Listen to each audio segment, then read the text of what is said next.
Halo, Assalamualaikum warahmatullahi wabarakatuh. Kembali lagi dengan saya Astriani Dwi Aryaning Tias, Ketua dan Founder dari Pita Tosca Indonesia.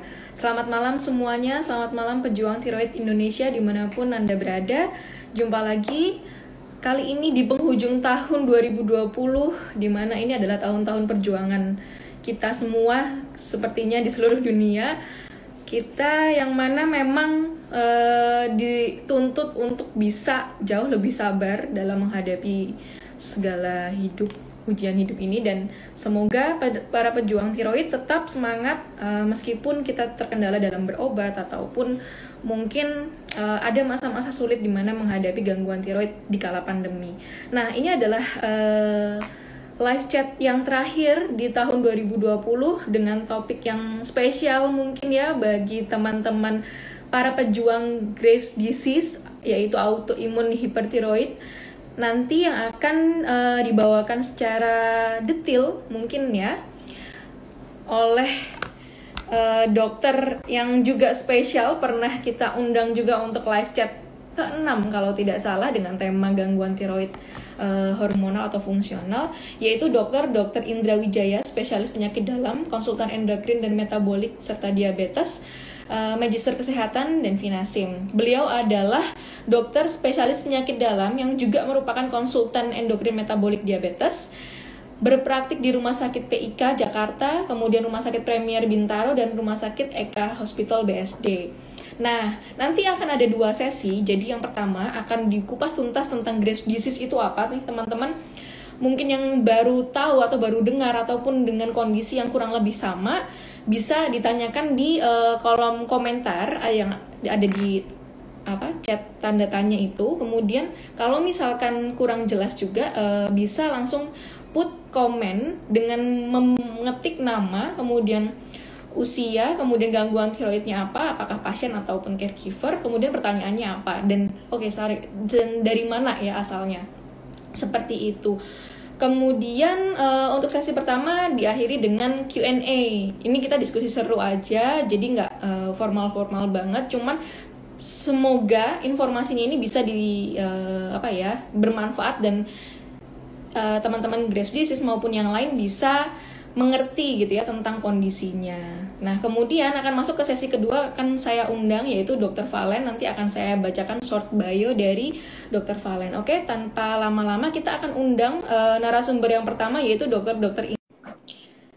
Sembari menunggu Dr. Indra untuk bergabung, saya mau nanya ini kabar teman-teman semuanya. Oh, udah gabung ternyata. Halo semuanya, apa kabar? Dan Dr. Indra, terima kasih sudah bergabung dengan live IG Pita Tosca yang ke-12. Ini adalah live IG yang di penghujung tahun, dokter. Dan memang topiknya spesial, yaitu tentang gangguan mata pada Graves' disease. Oke, tadi sudah saya bacakan singkat tentang profil Dr. Indra. Dan ini ternyata sudah ada titipan pertanyaan yang banyak, dan tapi otomatis akan kita bacakan dulu yang dari chatbox dan komen ya. Jangan lupa tadi formatnya. Oke, saya tanpa berlama-lama lagi mempersilakan Dr. Indra untuk mempresentasikan ataupun sekilas tentang Graves' disease itu apa sebetulnya, atau nanti mungkin nyerempet ke hipertiroid. Nanti akan saya bantu untuk gambar-gambarnya. Oke, waktu dan tempat dipersilakan kepada Dr. Indra. Oh ya, baik. Selamat malam, suara saya jelas ya? Jelas banget dok. Selamat malam untuk rekan-rekan sekalian yang tergabung dengan Pita Tosca. Para pejuang tiroid ya, senang sekali bisa berkumpul di sini. Juga saya udah banyak ngundang pasien-pasien saya juga ya untuk ikut supaya bisa teredukasi mengenai apa itu Graves' disease atau khususnya hipertiroid dan komplikasinya. Nah, pada topik hari ini tentu yang kita bahas komplikasi ke mata ya.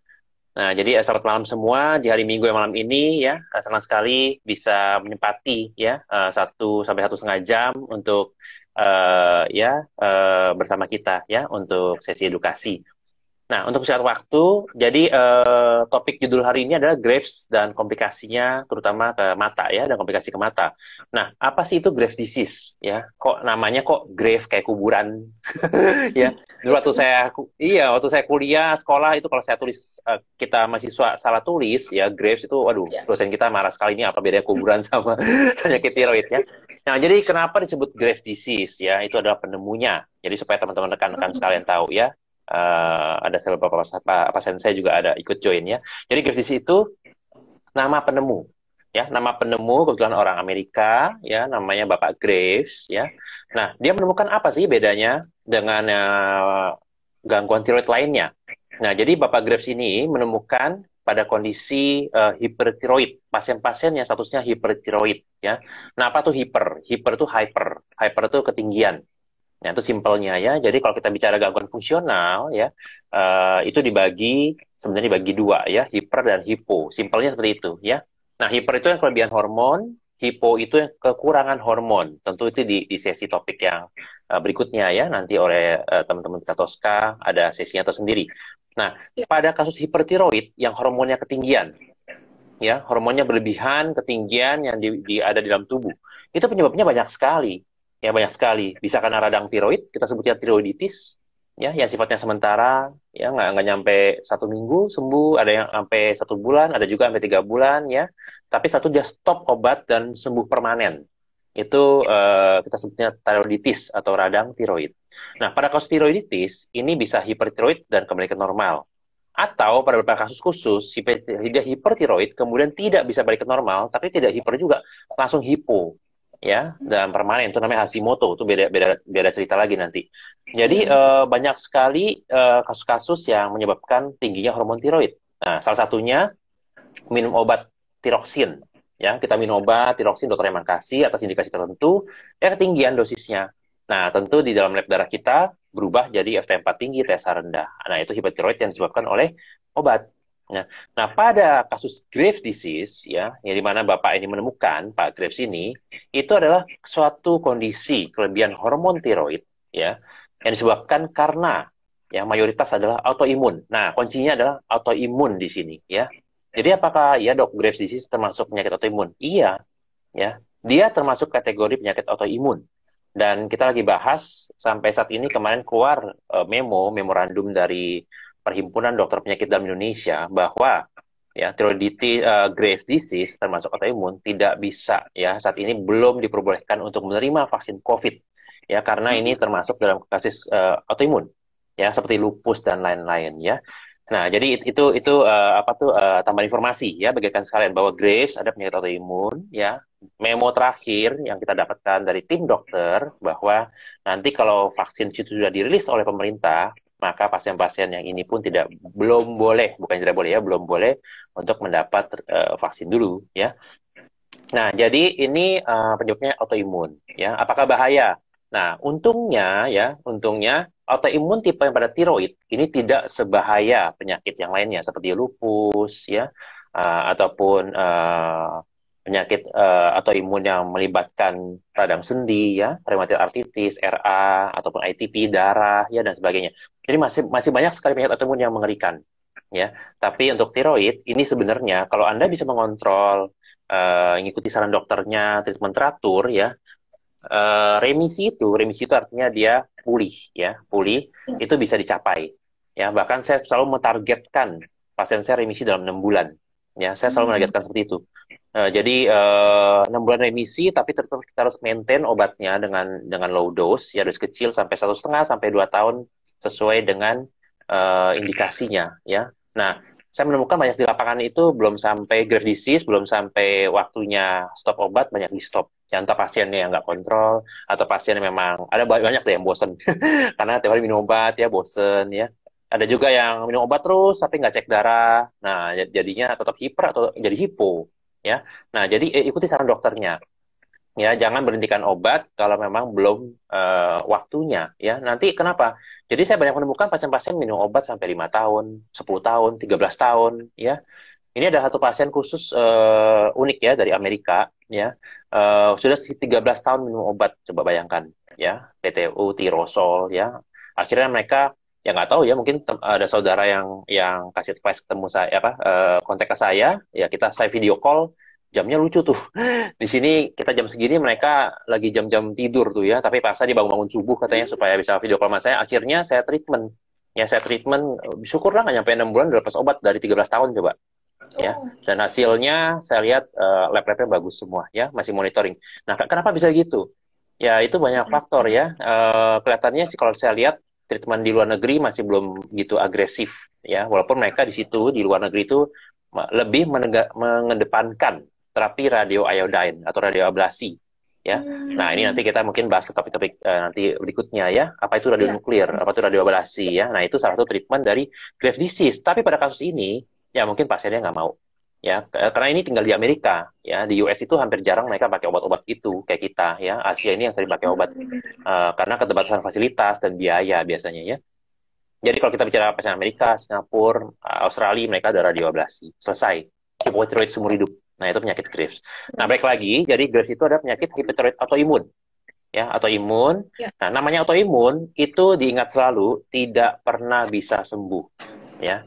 Jadi tapi bisa remisi. Remisi itu artinya kamu bisa lepas obat.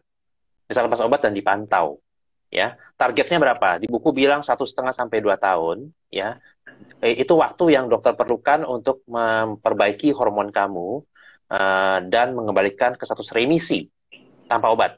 Setelah itu kita pantau, bukannya lepas tuh. Nah, itu banyak yang salah ya. Setelah merdeka 1,5 tahun 2 tahun selesai, nggak nyampe 3 bulan balik lagi kambuh lagi. Ya, jadi itu ada monitoringnya ya teman-teman sekalian ya. Jadi ikutin dokternya. Nanti biasanya habis stop obat 1 bulan cek lagi TSH. Bagus 3 bulan cek TSH. Bagus lagi 6 bulan tanpa obat cek TSH. Bagus lagi 1 tahun tanpa obat cek TSH. Nah, itulah ya pemantauan yang kenapa begitu? Karena Graves itu nggak pernah sembuh ya, tapi dia bisa remisi. Artinya kalian bisa bebas tanpa obat. Nah, bicara mengenai terapi ya, simpel aja karena saya mungkin terbatas waktu ya. Jadi terapi Graves itu ada di highlight di Gratoska juga ya. Kebetulan saya juga capture di highlightnya Instagram saya. Dibagi 3 simpelnya. Satu adalah obat tablet. Obat tablet itu apa? Ya, teman-teman sekalian pasti tahu ya. Ada PTU, ada Neomercazole, ada Tirosol. Ya, nah ini yang kita punya. Pasien saya banyak dari luar negeri tuh. Mereka bawa Kamasol, Carbimasol dari Penang, Singapura, dari Kuala Lumpur, nggak apa-apa. Ya, itu cuma derivat turunannya aja, tapi intinya sama lah ya. Kita punya yang setaranya ya. Nah, kedua itu radio iodine, radio ablasi kita bilangnya. Nama lainnya lagi radio nuklir, yodium ya. Jadi minum kapsul yodium nanti diberikan, kemudian dengan dosis tertentu maka tiroid Anda akan dirusak ya, tidak berfungsi. Nah, ini sistemnya ada 2 ya, tergantung nanti diskusi sama dokter radio nuklirnya. Saya sering kirim tuh ya, satunya ke dokter Alvita, saya sering kirim di RSCM.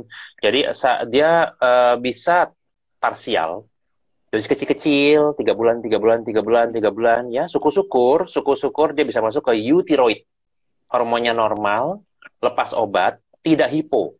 Itu approach yang parsial, ya. Ada juga yang langsung high dose 1 kali.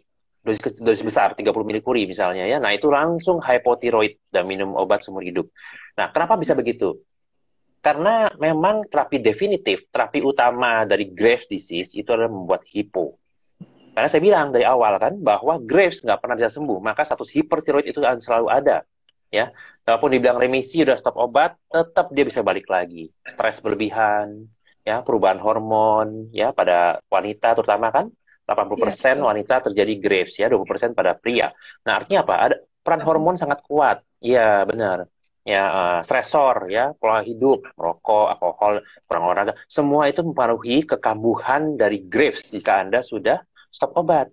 Ya, nah ini kenapa di luar negeri mereka agresif langsung high dose, nggak ada parsial biasanya. langsung 1 kali radio yodium selesai. Ya dokternya nggak mau pusing ya. Tapi di Asia, ya dokternya terlalu pintar, emang kreatif. Kita membuat parsial ya, kecil-kecil, 5 merkuri, supaya pasiennya bisa euthyroid dan tidak hipo. Memang bisa ya. Cuman kan tiap pasien itu sadapan yodiumnya kan beda-beda. Ya, jadi tetap kalau masuk ke hipotiroid ya terima aja, memang begitu. Ya, memang tujuannya terapi Graves itu dibuat hipo. Jadi jangan kaget ya kalau ada lab tertentu, dok dulu kan saya TSH-nya rendah sekali 0,0000, kok sekarang di atas tinggi ya, kaget pasiennya. Iya, lah dia bilang itu malah bagus, kamu justru turun dosis ya, nanti malah bisa ke arah pulih. Nah, banyak pasien kaget, oh saya hipo ya dok ya. Ya itu hipo sementara, namanya Graves itu nggak pernah hipo, hiper seumur hidup itu Graves ya, kecuali setelah diterapi radio ablasi atau terapi definitif. Nah, nanti Ya. nanti di topik pembahasan yang berikutnya ya, moga di tahun depan kita bisa angkat tema ini ya, karena ini penting dan banyak Ya. saya kirim pasien radionuklir ya. Nah, yang ketiga itu operasi. Ya, terapi ketiga adalah operasi pada Graves disease ya. Nah, pada kasus apa sih yang perlu dioperasi? Itu khususnya jarang sekali sebenarnya pasien Graves kita operasi ya. Mereka Hmm. bukan tipe tumor kanker, bukan ya. Kalau kalau cancer itu udah wajib ya, wajib Ya. kita harus angkat ya. Kalau tumor benign atau jinak itu pun kita harus evaluasi. Dia mengganggu nggak, komplikasi nggak, Hmm. pasiennya terganggu secara estetik nggak ya. Nah, kalau Graves itu memang dia bikin membesar ya, namanya juga struma diffusa, dia ada pembesaran kelenjar tiroid baik itu hiper maupun hipo terjadi ya. Jadi jangan heran kalau lehernya agak membesar pasien tiroid ya, karena dia ada stimulasi jaringan tiroid jadi hiperplasia, hipertrofi ya, intinya membesar lah jaringannya ya. Nah, jadi pada Graves itu opsi ketiga ini jarang sekali kita lakukan ya. Pada kasus apa, pada kasus khusus ya, misalkan pada Graves terjadi ada nodul cancer, nah itu kita angkat ya. Kejadiannya di bawah 1%, makanya dikit sekali saya bilang. Kedua, jika ada eh, besar sekali sampai mengganggu ya, mengganggu napas, mengganggu makan, nah itu kan udah mengganggu fungsi. Kita tahu di sini leher ya, depannya tiroid, belakangnya kan ada saluran napas ya, trakea, belakangnya lagi ada saluran makan, kerongkongan ya. Jadi apa tuh, nah dua fungsi itu nggak boleh terganggu oleh oleh adanya sesuatu yang membesar di depan ya. Jadi bahaya ya, bisa bisa nggak napas nanti repot ya, atau makan nggak bisa masuk. Nah, itu hal seperti itu yang mengganggu mekanik ya, secara mekanik kita sebutkan itu harus kita oper ke dokter bedah, angkat Hmm. ya. Ketiga, kasus pada Grace pada ibu hamil ya. Ibu hamil nggak bisa dikontrol, hypertiroidnya tinggi sekali, obat dia alergi, waduh ya repot ya. Terus kemudian radioablasi atau radionuklir udah pasti nggak bisa pada ibu hamil atau menyusui ya. Oke. Nah, jadi opsinya apa? Hipertiroid yang ibu hamil yang obatnya alergi semua, gatal semua, nggak bisa terima ya, tapi jantungnya berdebar terus, potensi abortus, kegagalan kelahiran ya, babynya nggak berkembang, malah mati dan sebagainya. Nah, itu kasus itu kita harus bicarakan untuk operasi. Nah, jadi ada sangat sedikit sekali indikasi Graves untuk operasi. Jadi yang kita bahas di sini nanti ke depannya lebih ke obat oral sama radioiodine, radioiodium ya terapinya ya. Nah, satu lagi, satu poin penting ya untuk bisa waktu, poin penting yang tadi saya sebutkan autoimun, itu bisa diperiksa di lab darah. Namanya TRAB, ya, TSH reseptor antibody, TRAB, TRAP. Itu bisa diperiksa di lab, ya.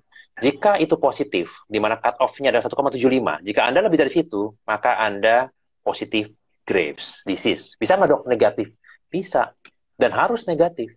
Ya, kalau Anda tidak negatif dalam waktu kurun program treatment 1,5 sampai 2 tahun, itu tidak negatif dan Anda stop obatnya, ya itu pasti akan kambuh.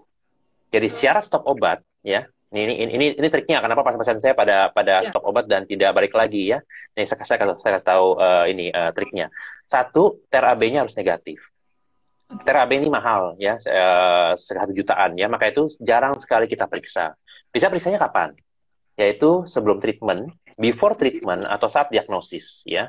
Kemudian after treatment. Jadi nggak usah sering-sering ya. Sebelum dan sesudah, berarti kurun waktunya apa? 2 tahun aja. 2 tahun. Ya, sekarang kita periksa TRAB, 2 tahun kemudian ya kita periksa TRAB-nya ulang. Nah, jika Anda penasaran, pasien saya ada tuh, dok, ini kan udah enakan ya badannya, TSH-nya udah normal, nggak sampai 6 bulan ya. Coba 6 bulan saya periksa TRAB negatif. Nah, jadi pasien-pasien yang ada masalah biaya, silakan Anda periksa TRAB Anda berapa. Ya, kalau memang kendala biaya, nggak usah tahu sering-sering lah, 2 tahun ya, sebelum dan sesudah. Itu aja ya. Nah, jadi untuk mencapai ke TRAB negatif, tentu ada stepnya, yaitu TSH-nya harus normal, ya. Ya. Jadi kalau lab tiroid itu ada free T4, FT4 dan TSH. T3 dan sebagainya itu nggak usah dibahas ya. Itu bukan bukan porsinya Graves. Nanti itu beda topik lagi. Graves itu yang penting adalah FT4 ya dan TSHS. Nah, FT4 pada kasus hipertiroid, free T4 itu hormon tiroid tiroksin yang dihasilkan di kelenjar gondok, kelenjar tiroid. Itu pasti akan tinggi, namanya juga hyper. Ya. Ya, tinggi FT4-nya. Tapi memang karena FT4 tinggi, maka TSH akan rendah. TSH itu apa? Itu hormon yang dihasilkan di otak atau kelenjar pituitary. dia melakukan feedback. Ya, kalau T4-nya tinggi di sini, maka otak disuruh ngerem untuk membuat T4 lebih banyak. Maka itu dia akan rendah TSH-nya. Nah, banyak orang bingung nih, ketemu saya, dok, TSH saya rendah sekali ya, saya hipo ya dok. Iya. Ya, ini saya ajarin makanya waktu di poli ya. Jadi banyak banget yang kayak gitu. Ya, wajar sih karena tulisan di Jadi labnya bingung ya dok ya low malah. L. Iya, bingung kan. Ini kenapa TSH-nya rendah sampai nggak deteksi? Oh, saya hipo, tapi gemeter. Nah, gimana? Nggak nyambung. Terus saya jelasin baru ya, ini T4, ini TSH, kapan cek T4, kapan cek TSH.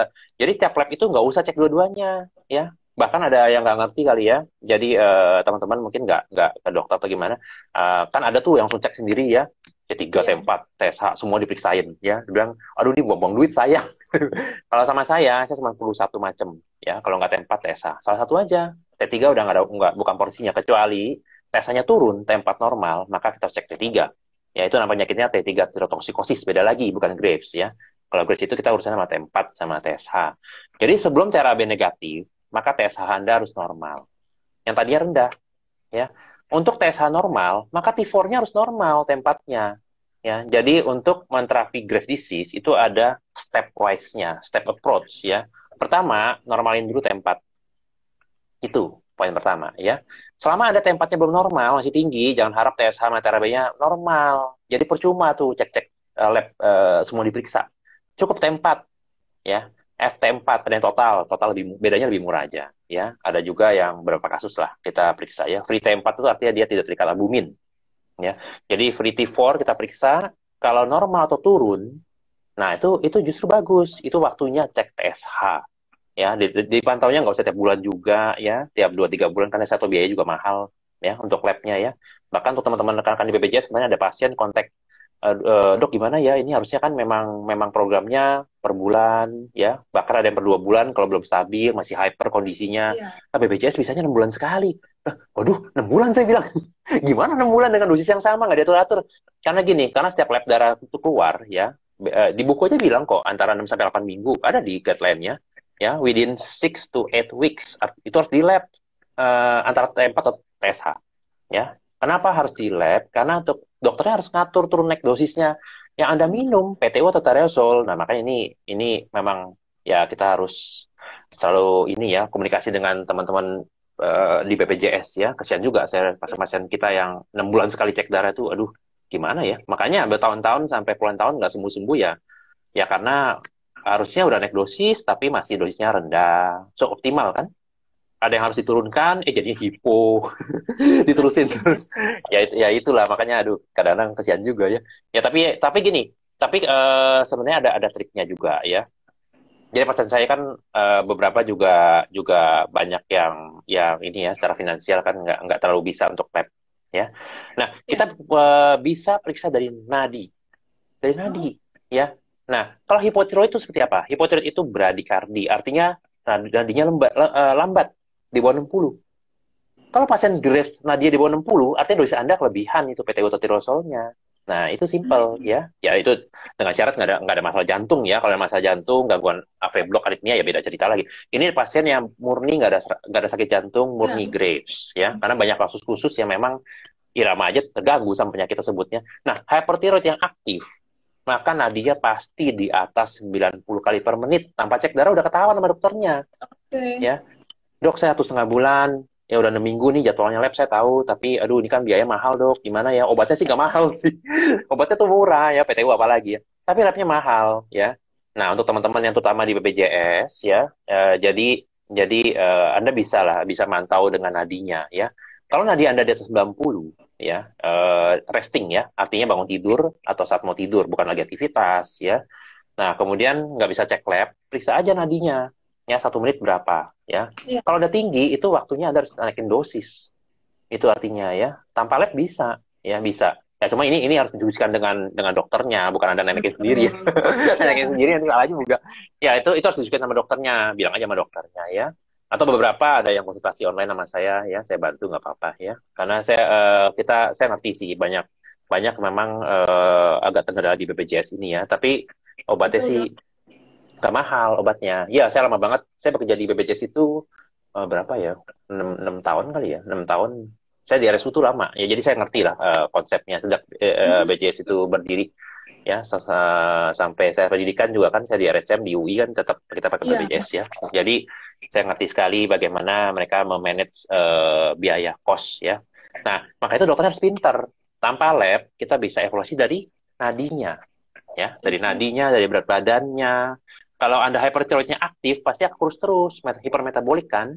Iya. Gejala-gejalanya susah tidur, gelisah, menstruasi terganggu, diare terus. Nah, itu gejala hypertiroid ya. Kalau Anda hypotiroid ya kebalikannya aja. Kalau Anda Graves dan hypothyroid berarti dosis Anda kelebihan. Kita harus turunkan. Ya, nah simpelnya seperti itu. Jadi lab ada yang penting 3, free T4, FT4, TSH, dan TRAB. Ya, Ya. tapi yang akan dipantau dokter terus adalah T4 dan TSH. Sekali T4 normal, bagi saya nih ya, bagi saya dokter endokrin, FT4 normal saya nggak akan cek lagi. Ya, saya cukup pantau TSH-nya terus. Ya, karena kenapa? Karena kalau kita sebut remisi, ya tujuan terapi Graves kan bukan adalah remisi, artinya kita bisa normalkan hormon tiroidnya dan Anda bisa stop obat. Itu tujuan penyakit terapi Graves ya, entah dia mau pakai obat atau radioiodin atau operasi, yang penting hormonnya itu normal. Nah, caranya T4 normalin, setelah normal maka TSH Anda harus normal. Ini yang paling susah ya. T4 tuh gampang, nggak hitungan 2 minggu juga udah normal kok. Nah, TSH yang susah setengah mati, susah. Ya, jadi kalau Anda mau tahu, dok, saya memang Graves sih, ya, tapi saya udah sembuh belum sih? Gampang, cek aja TSH. Kalau TSH Anda tidak normal, ya Anda belum sembuh belum remisi dari Graves, belum pulih, artinya belum boleh stop obat. Nah, siapa yang boleh stop obat? Yang boleh stop obat adalah TSH-nya harus normal, setidaknya tuh 1 tahun. Coba, ya. Jadi kenapa di buku bilang 1,5 tahun? Ya, paling cepat ya. Kalau saya mantau pasien saya 1,5 sampai 2 tahun. Nah, 1,5 tahun itu adalah waktu yang dibutuhkan oleh dokter untuk menormalkan dan memaintain TSH jangka panjang. 1 bulan, itu T4 Anda harus normal. 1 bulan. Ya, waktunya nggak banyak. Ya, 1 bulan kita normalkan TSH, T4 normalin. Kemudian, dalam waktu 5 bulan ke depan, yaitu 6 bulan pertama berarti ya, TSH Anda harus normal. Dalam 6 bulan loh. Ya, Ya. kalau 6 bulan belum normal, itu ada 2 arti. 1, TRAB Anda ketinggian. Trap. Antibody Anda ketinggian. Ya, artinya apa? Artinya 6 bulan TSHS Anda belum normal dengan dosis yang pas, yang optimal yang dokter sudah berikan. Ya, dengan T4-nya bahkan turun-turun ya. Tapi T4 udah turun, TSH-nya masih aja rendah. Harusnya T4 turun kan TSH naik. Harusnya. Tapi kalau T4 udah turun atau normal, TSH belum naik, nah berarti kan antibodinya terlalu tinggi. Itu TRAB-nya urusannya. Nah, kasus 6 bulan TSH belum normal, dengan TRAB tinggi, Anda harus masuk ke terapi radioiodine. Itu guideline-nya. Ya, kalau dipaksain terus obat, ya bisa sih. Cuman nggak tahu kapan bisa stopnya itu. Makanya kenapa ada kasus sampai 5 tahun minum obat, 8 tahun minum obat. Ya, nah itu mungkin itu pasien-pasien yang harus diterapi radioiodine, tapi menolak. Ya dia boleh aja sih nolak, ya nggak apa-apa kan, itu pilihan ya. Cuman konsekuensinya kan harus minum obatnya jangka panjang. Nah itu aja sih ya. Nah jadi setelah 6 bulan TSH normal, kita harus maintain TSH itu normal sampai 1 tahun ke depan. Maka itu treatmentnya long termnya adalah 1,5 sampai 2 tahun. Setelah itu dokternya akan cek TRAB ada negatif, stop obat. Itu ada remisi. Ya, jadi memang susah-susah gampang. Ya, saya waktu belum jadi dokter endokrin, waktu jadi dokter umum, aduh, namanya tiroid paling takut kalau ujian, paling susah. Nah, waktu jadi internis, susah ya, dok? Oh susah itu. Ya, dokter endokrin itu, dokternya tahu berapa? 134 dokter endokrin di Indonesia untuk 260 juta saat ini. Ya, saat ini 134 dokter konsultan endokrin. Segitu dikitnya karena terlalu susah ilmunya. Coba. Dan semuanya susah, terlalu susah. Ya, sebenarnya interest banyak loh. Banyak yang interest ya. Cuman ya seleksi masuknya kan ujiannya dan sebagainya kan panjang ya. Dan bahkan kita belajar ujian segala macam nih, kita nggak di sini, kita semua di luar negeri. Yang ada gelar KMD itu semua pasti ada sekolah di luar negeri, harus, itu wajib. Dari zaman guru saya, Prof. Sarono dan sebagainya itu sudah ke luar negeri. Sampai hari saya lulus kemarin juga itu tetap saya di luar negeri. Ya, jadi kita belajarnya nggak harus dapat pengalaman lah di luar ya. Jadi kalau kita bicara senternya di Jerman, ya kalau mau tahu center tiroid di mana tuh di Jerman. Obat Tyrosol tuh dari Jerman, ya. Prof. George Kahali yang buat buku tiroid khusus ya, namanya Prof. George Kahali. itu di Jerman. Jadi saya di Berlin waktu itu. Ya, Oh, jadi dokter kita sekolah di belajar Berlin waktu itu. sempat muter di Belanda, di Berlin, Kanada. Ya, syukur beasiswa sih. Jadi tinggal saya ikutin aja programnya. Baik, baik. Ya, tapi ya, banyak pengalaman lah, ya, banyak pengalaman di Asia juga saya banyak, ya, di Kuala Oke. Lumpur, di Filipina, Malaysia, ya, Singapura. Ya, mereka punya, nah ini treatmentnya beda-beda. Antara Asia yang lebih ke konvensional pakai obat, ya kan, kayak Iya, kita. Nah, di luar negeri itu lebih agresif. Eropa, Amerika langsung radioiodine yang habisin ablasi itu ya, Dok ya. hipotiroid ablasi, nggak basa-basi dokternya karena tahu dia ini, aduh ini pasti lama nih Graves ya, cek darah Iya, bolak-balik, cek darah, minum obat yang mending minum obat teratur, ya ada lupa bolong-bolong, ya nggak sembuh-sembuh pasiennya, dokter itu nggak betul. mau pusing, ya Graves langsung radioablasi, ada benjolan ya, biopsi, tumor, kanker, buang, operasi. Jadi mereka agak agresif sih memang. Iya, iya, Kalau iya, kita iya. kan banyak ininya, banyak bargainingnya. Iya, Yang pasien banyak saya udah kanker remisinya aja. ya, Dok ya. Iya, ya, pasien saya udah kanker nih, udah jelasin sampai busa-busa menurut saya. Dok, obat aja deh, obat aja. Iya, Dan gimana pakai obat emang ini cancer. Tapi ya sudahlah. Ya kata Bang Imal pun juga dokter harus pinter juga ya. Jadi saya iya, tekan tuh TSH-nya pada pasien cancer ya supaya dia tidak tersimulasi. Ya iya, itu ya banyak lah option-optionnya ya. Nanti kita bahas di topik berikutnya. iya, Bagaimana pasien cancer yang tidak mau operasi dan sebagainya ya. iya. Ya, Oke, saya rasa itu Dok. ya, supaya kita bisa masuk ke sesi tanya jawab Iya, atau masuk ke iya. dokter Valen dulu ya, silakan. Kita akan Ya, langsung masuk ke sesi tanya jawab karena ini oke. pertanyaannya banyak sekali yang udah Iya, masuk. yang Graves banyak sih, saya tahu Iya, 2000-an yang orang, Graves. Oke, lebih saya kali ya. akan mulai dengan ini ya, Dok ya, di question box. Sebentar. Karena tadi belum sempat dijelaskan sama dokter. Oh, sorry. Bentar, ini nggak muncul. Terkait dengan sebentar, mana tadi? Oke, ini. Jadi dari Ibu V bertanya, apakah benar setiap relapse hipertiroidnya selalu diawali dengan sakit emah yang berkepanjangan? Atau tadi ada juga pertanyaan serupa terkait dengan GERD, Dok? Oh ya, baik.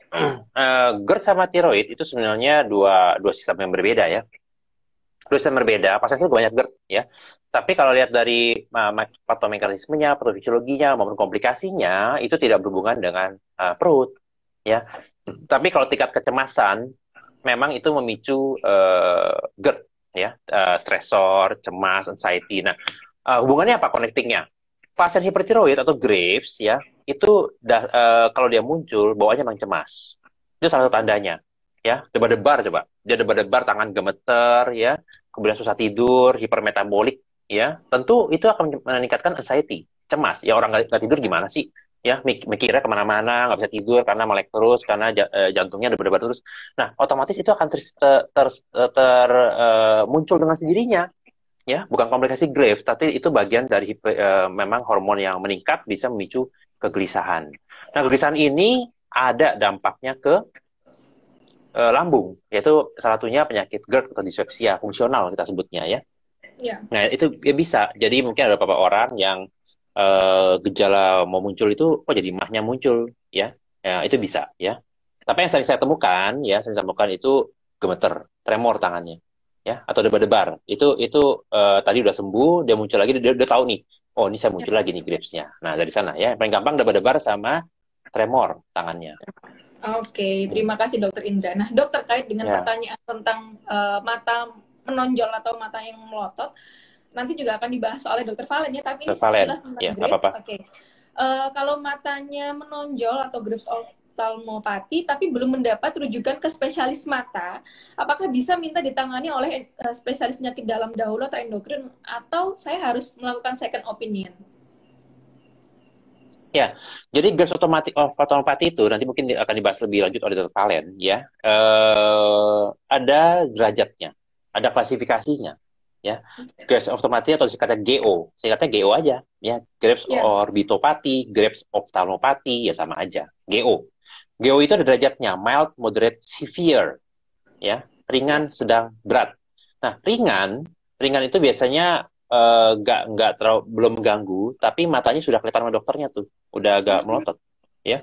Ini putihnya, lihat aja yang putihnya atas, yang ini ya, limbus kita bilangnya. Itu ada bola mata kita, ada yang putih, atas bawah. Nah, kayak gitu. Oke. Kalau atas sudah kelihatan, bawah udah kelihatan ya, atau salah satu kelihatan, itu artinya sudah GO. Nah, tinggal GO-nya GO ringan, sedang atau berat. Kalau yang baru muncul ya, ada juga kelopaknya bengkak ya. Enggak selalu bola mata menonjol sih, atau ya Saya atau contohin aja biar teman-teman pada. ya nggak apa-apa. Atau ngerasa pegel ya di belakang mata nih. Belakang bola mata tuh pegel-pegel. Nah, itu kan Di kayak sini, kayak Dok. kayak mono kayak monongol. Ya, belakang mata tuh kayak pegel, kayak kita kena infeksi virus ya, demam berdarah. Kalau dia merasa demam berdarah, nah itu kayak gitu tuh. Ya, belakang bola mata kita kemeng, pegel, nggak enak. Itu dia mau menonjol. Ya, jadi banyak. Nah, kalau yang ringan-ringan begitu, biasanya dokter dokter endokrinnya kasih kita kita lebih agresif untuk terapi hormonnya. Ya, belum belum waktunya dioper ke dokter mata ya. Tapi ada juga sih yang udah oper ya, tergantung dokternya lah ya. Nah, Iya. kalau saya pribadi, kalau saya akan refer kalau udah moderate sama severe. Moderate itu yang ya jelas menonjol ya. Terus Iya, severe apalagi yang udah melotot sama apalagi udah mulai buram. Waduh, ini kan sarafnya udah kena tuh. Nah, yang betul. berat itu yang sudah kena ke saraf mata ya. Nah, tentunya ini penting ya. Kalau ada penting kapan dokternya harus merujuk ya. Ya, tidak ada salahnya kalau misalnya dokternya kok nggak mujuk-mujuk, saya ngerasa mata saya nggak ini ya, nggak nyaman ya. Tapi ke dokternya nggak merujuk ya nggak apa-apa. Second opinion langsung ke dokter mata juga boleh kok. Boleh, boleh. Ya, nanti dievaluasi mata-mata, apakah saya sudah harus terapi tambahan, ya. Beberapa sih saya yang ketemu saya, dokter matanya sudah memberikan misalnya tetes mata, ya, dan sebagainya, ya. Artificial Hmm. tears, ya, karena gampang kering, ya. Iya, Kalau mereka perlu treatment seperti steroid, nanti akan dibahas satu valen mungkin, ya. Kalau perlu treatment iya. steroid dan sebagainya, bahkan sampai operasi, nah, mereka akan kita tim, ya, tim sama dokter endokrinnya. Jadi, supaya satu satu sepaham ya. Biasa mereka buat surat minta toleransi tindakan ACC enggak untuk terapi dan sebagainya ya. Jadi itu memang harus didiskusikan oleh dokter mata ya. Jadi second opinion nggak apa-apa, boleh aja ya. Jadi ada kasus mild, Oke. moderate, severe.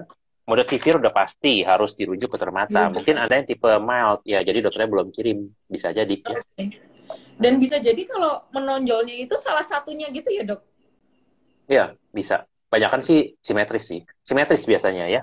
Karena gini, karena dasar patofisiologinya di di apa tuh? Di otot retroorbita ya, di belakang Ya. mata kita itu ada otot mata itu mengandung reseptor TSH ya. Jadi kalau di sini kan juga ada TSH reseptor di kelenjar gondok kita. TSH Ya. kan dibuat di pituitary di otak kan. Nah, hipofisis. Jadi kalau TSH-nya ketinggian, karena TRAB yang memicunya ya TSH itu kan akan masuk ke sini ya dia akan membesar. Nah kalau dia masuk ke mata ya akan membesar juga ya maka itu Iya. kejadiannya sekitar 30% ya nggak semua sih pasien Graves terjadi osteopati ya tapi itu salah satu simptom atau sign yang penting Iya. ya yang Oke. penting ya ya Siap, Dok. Berarti memang harus diperhatikan ya kondisinya memang masuk ke derajat yang mana dan itu bisa betul ditanyakan ke endokrin atau dokter spesialis penyakit bisa dalam yang menangani ya. Terima iya kasih. Untuk pertanyaan selanjutnya, Dok, ini juga mungkin ada tadi kurang lebih dua yang bertanya hal yang sama. Saya mau berobat ketika saya divonis hipertiroid atau Graves disease. Yang terlihat adalah mata saya melotot atau menonjol, kemudian diinfus metilpredniskolon. Benar nggak sih, Dok? 125 ya mg. Apakah itu itu steroid ya obatnya benar, sesuai, atau saya harus ke dokter mata? ya itu steroid tuh yang tadi saya bilang Oh, itu ya. namanya istilah lain dari Ya, steroid. jadi penison, methylprednisolone ya, baik itu tablet maupun injeksi, itu salah satu treatment atau terapi dari GO untuk GO Ya. ya. Ya, itu saya bilang itu harus biasanya kita bicarakan antara dokter endokrin atau dokter penyakit dalam dengan dokter mata Ya. ya untuk karena gini, karena untuk seorang dokter mata atau apa ya kita internis ya atau endokrin memberikan steroid itu banyak pertimbangannya apalagi yang high dose. High dose yang Anda diberikan 125 mg, itu masih mendingan ya. Kalau treatment waktu saya di Jerman 500 mg 4 kali dosis Anda. 500 mg Oh, IV seminggu sekali ya. Itu bisa bisa bahkan siklusnya bisa 4 sampai 8 kali. Bayangin. iya. Kenapa sih butuh butuh steroid dosis tinggi begitu? Ya. Untuk menekan inflamasi, untuk menekan peradangan, untuk menekan progresivitas pembekakan mata itu terjadi inflamasi itu terjadi peradangan di ini ya di otot mata ya sehingga membengkak dan juga memang steroid itu salah satu dia bisa menekan hormon tiroid pasien hipertiroid ya yang susah dikontrol oleh obat PTU tirosol neomercazole dan sebagainya Dengan steroid dia akan respon. Hmm, Nah, pertanyaannya kenapa itu nggak dipakai sebagai iya, sebagai terapi steroid? itu kenapa Karena dok? banyak efek sampingnya. Oke, Jadi untuk seorang dokter menterapi pasien, kita melihat risk benefitnya dong. Kalau saya betul. berikan pasien steroid long term, bayangkan sampai 2 tahun. Ya, Waduh, itu komplikasinya banyak sekali. Tensi naik, jadi diabetes, jadi gula, tulang kropos, ya, jadi moon face, ya, dan jadi efek oh yang samping tadi steroid ya ada itu, pertanyaan tentang moon face ya. betul. Jadi efek samping steroid itu banyak sekali. Maka itu Oke, kenapa terapi steroid bukan terapi rutin pada tiroid, bukan. Tapi pada kasus tertentu kita akan berikan. Satu pada GO. GO-nya mana? Yang moderate severe, ya. oke. Bahkan yang mild pun itu benar-benar ada special case baru kita berikan, ya. Kalau yang derajat Justifikasinya harus kuat sedang ya berat, dok ya. nah jadi dan ada scoringnya. Jadi kita Ah, punya oke, scoring. ada Nah, scoringnya. nanti tanya Dr. Valen deh scoringnya apa ya. Ya, Namanya CHART betul-betul. score Nanti ya. kita bahas ya. Jadi Jadi penasaran saya malah. jadi ada scoring untuk menentukan ini derajat ringan sedang berat ya. Ya, Dan siapa yang bisa kasih pakai steroid, siapa yang tidak. Ada ya. Termasuk salah satunya di basisnya ada nanti perokok ya, oke. smokers ya, itu juga juga menjadi peran yang penting karena merokok itu bikin resisten ya, bikin resisten pengobatan tiroid masalahnya. Nah, jadi itu untuk terapi methylprednisolon, steroid dosis tinggi, memang itu salah satu terapi GO ya. Dan nanti berapa kali siklusnya dan berapa kali ininya ya tentu nanti diprogram oleh dokternya Baik. gitu ya. Karena tiap orang Oke. beda-beda. Ada yang pakai tablet, ada yang pakai IV injeksi, dosisnya Ya, pun beda-beda ya. Kalau orang ada diabetes kan ya tentu kita harus siap-siap insulin karena gula pasti akan naik, naik ya. naik roller coaster udah tinggi sekali tuh. Nah, itu gambaran sekilasnya ya, Oke. gitu. Nah, Dok, ini tadi sudah terjawab ya yang tentang moon phase juga. Ada pertanyaan Ya. yang sedikit menggelitik, yaitu ketika seseorang itu sudah diablasi gitu ya, dan memang matanya menonjol pada sebelum ablasi, apakah setelah ablasi bisa sembuh, Dok? Maksudnya matanya Ya. kembali dengan normal. Ya, nah ini masalah reversibilitas ya. Jadi reversibilitas itu artinya yang tadi menonjol, kita disebutnya ophthalmus. Ya, ophthalmus itu ada yang namanya menonjol. Baik lagi, ini juga banyak dipengaruhi oleh banyak faktor ya. Jadi nggak semua yang habis treatment itu bisa matanya normal balik Mm-mm. ya. Karena gini, karena otot yang besar sama aja kayak ngomong lehernya saya udah grave sudah besar, Ya, udah selesai pengobatan 2 tahun bisa nggak sih balik dok? Ya kan banyak kan nggak bisa. Kenapa? Karena sudah terbentuk jaringan di situ. Ini udah hmm, membesar ya. Ada kalau mau ngilangin ininya ya operasi. operasi. Itu atas indikasi estetik, bukan atas Ya, indikasi terapi. Enggak, dokternya nggak akan pernah suruh operasi kecuali Anda minta. Ya, aduh ini gede dok, nggak enak. Ya kebelah plastik, operasi, ya selesai. Ya, nah ini jahitannya juga bisa nggak ada bekas dan sebagainya. Ya, jadi kalau operasi pada penyakit Graves itu untuk ini ya, untuk tadi leher ada itu indikasi sifatnya tertentu itu ya, estetik. Dok. Betul, termasuk indikasi tertentu ya. Nah, untuk mata salah satu terapinya juga ada bedah rekonstruksi atau operasi ya. Hmm, Jadi mata yang menonjol ke depan, udah ya, nggak respon dengan steroid, udah radioablasi ya, udah bikin hipo, masih aja nonjol terus. Nah, itu bahas ke dokter matanya. Itu akan beberapa treatmentnya salah satunya adalah operasi ya. Jadi nanti coba ditarik ke belakang. dibahas ya Nanti spesifiknya itu bahas ya, ya, Dok. nanti ke dokter mata lah ya. Dan ini cuma gambaran sekilasnya aja ya. Oke. Baik, Dok. Ini juga ada pertanyaan, Dok, tadi. Ketika eh, Juli didiagnosis hipertiroid, kemudian lehernya itu sebetulnya tidak membesar, Dok, dan USG tiroidnya itu tidak ada pembengkakan yang serius gitu ya. Jadi ukurannya masih normal, akan tetapi matanya sudah terlihat buram gitu, Dok. Jadi mungkin golongan yang mild ya, Dok ya. Nah, apakah itu bisa langsung diminta ke dokter mata atau tetap ke dokter endokrin saja? Oh iya, ya intinya sih kalau udah ada gangguan mata bahkan sampai buram, buram itu kan berarti sudah mengganggu visus, ya. Nah itu harus dievaluasi dulu itu burumnya karena memang ada minus atau ada plus atau Ya, silinder atau memang masalah terjadi gangguan saraf karena GO-nya karena Graves-nya, nggak selalu karena tiroid kan itu ya. iya, Nah jadi artinya kalau Anda sudah ada gangguan di penglihatan, yaitu gangguan visus namanya, itu iya. udah harus ke dokter mata, udah harus. Ya udah harus ya. Jadi saran saya sih lebih baik itu pasien tersebut periksa ke Ya, dokter mata. ya. Mm-mm. Oke, Dok, ini juga ada pertanyaan yang mungkin mewakili teman-teman semua. Ketika sudah Ya. free T4-nya normal, TSH-nya normal, dari hipertiroid, atau mungkin ini Graves juga bisa. Langkah selanjutnya bagaimana, Dok? Ya, itu saya bilang, kalau kalau kita memang lihat ini pasiennya Graves, ya, Graves disease ya, itu berarti kita harus maintain dia TSH dalam jangka panjang. Ya, jadi Ya. harus, dokternya akan evaluasi minum obat dari kapan, TSH-nya mulai normal per kapan, ya, dan akan dijaga terus sampai 1,5 sampai 2 tahun. Itu, ya. Kemudian pas terakhir treatment, kalau bisa cek TRAB, kalau udah negatif itu stop aja obatnya, ya. Karena apa tuh? Karena ya nggak ada gunanya juga panjang-panjang treatment kalau misalkan TSH udah normal, TRAB udah negatif kan udah remisi, gitu. Jadi ya harus tahu itu berapa lama minum obat. Kemudian statusnya sekarang kondisinya tiroidnya seperti apa, ya, gitu. Ya, baik. Oke, Dok. Kalau Nah, Juli sih masih lama ya. Juli ke sekarang baru 6 bulan ya, enggak ya? Ya gitu ya. 5 bulan, 5 bulan ya. Masih panjang tuh ya, jalan. Masih panjang. Sabar-sabar ya, bisa sampai 1,5 sampai 2 tahun. tetap Iya. harus, meskipun istilahnya normal, tapi masih dalam istilahnya waktu target terapi, berarti tetap monitoring terus ya, Dok ya? Monitoring, iya betul betul. Karena gini, karena waktu TSH normal, misalkan anggap ya, anggap ini pasien pakai Tyrosol, ya. Dia dengan Tyrosol 10 miligram dari Juli nih, sekarang Desember ya. Sekarang T4 TSH normal per Desember ini 5 bulan dengan Tyrosol 10 mili, ya. Nah, kemudian apakah saya harus minum 10 miligram 10 mili tiap hari sampai 1 tahun tanpa lab? Nggak bisa ya. Jadi Anda harus ikutin di buku ditulis bahwa kita harus periksa TSH 6 sampai 8 minggu. Artinya waktu Anda cuma 1,5 sampai 2 bulan. Paling lama Ya. itu Indonesia suka nawar-nawar tuh. Indonesia Iya, dok 3 bulan ya, dok 3 bulan. Nggak ada di buku 3 bulan. Tapi ya sudahlah, karena banyak 1-2 hal ya 3 bahkan BPJS 6 bulan. Saya juga bingung jadinya. Nah, kalau di buku itu 6 sampai 8 minggu. Kalau Anda bisa pantau di situ, Anda bisa berubah tuh. Ya, misalkan, TSH-nya kok naik sih?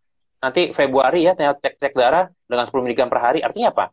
Artinya Februari itu Anda harus turun dosis, bukan 10 mili. Itu harus ke 5 mili berarti turun.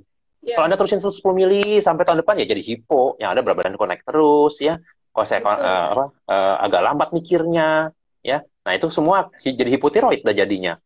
Nah, gitu. Gejala Jadi hiponya jadi langsung kelihatan ya, Dok ya? ya kelihatan. Jadi itu karena obat. Apakah Graves bisa hipo? Graves ini tidak akan pernah bisa hipo. Yang bisa bikin hipo itu ya obatnya. Itu. Iya, Graves nggak pernah hipo. Ya, Pas saya pernah, itu ini bisa hipo nggak sih? Nggak bisa. Itu yang bikin hipo tuh obatnya. Sekali Anda stop obat ya dia naik lagi. Gitu. Makanya ya, kenapa harus dipantau, monitor, lab 6 sampai 8 minggu, dan kita pantau sampai 1,5 sampai 2 tahun. Seperti itu ya.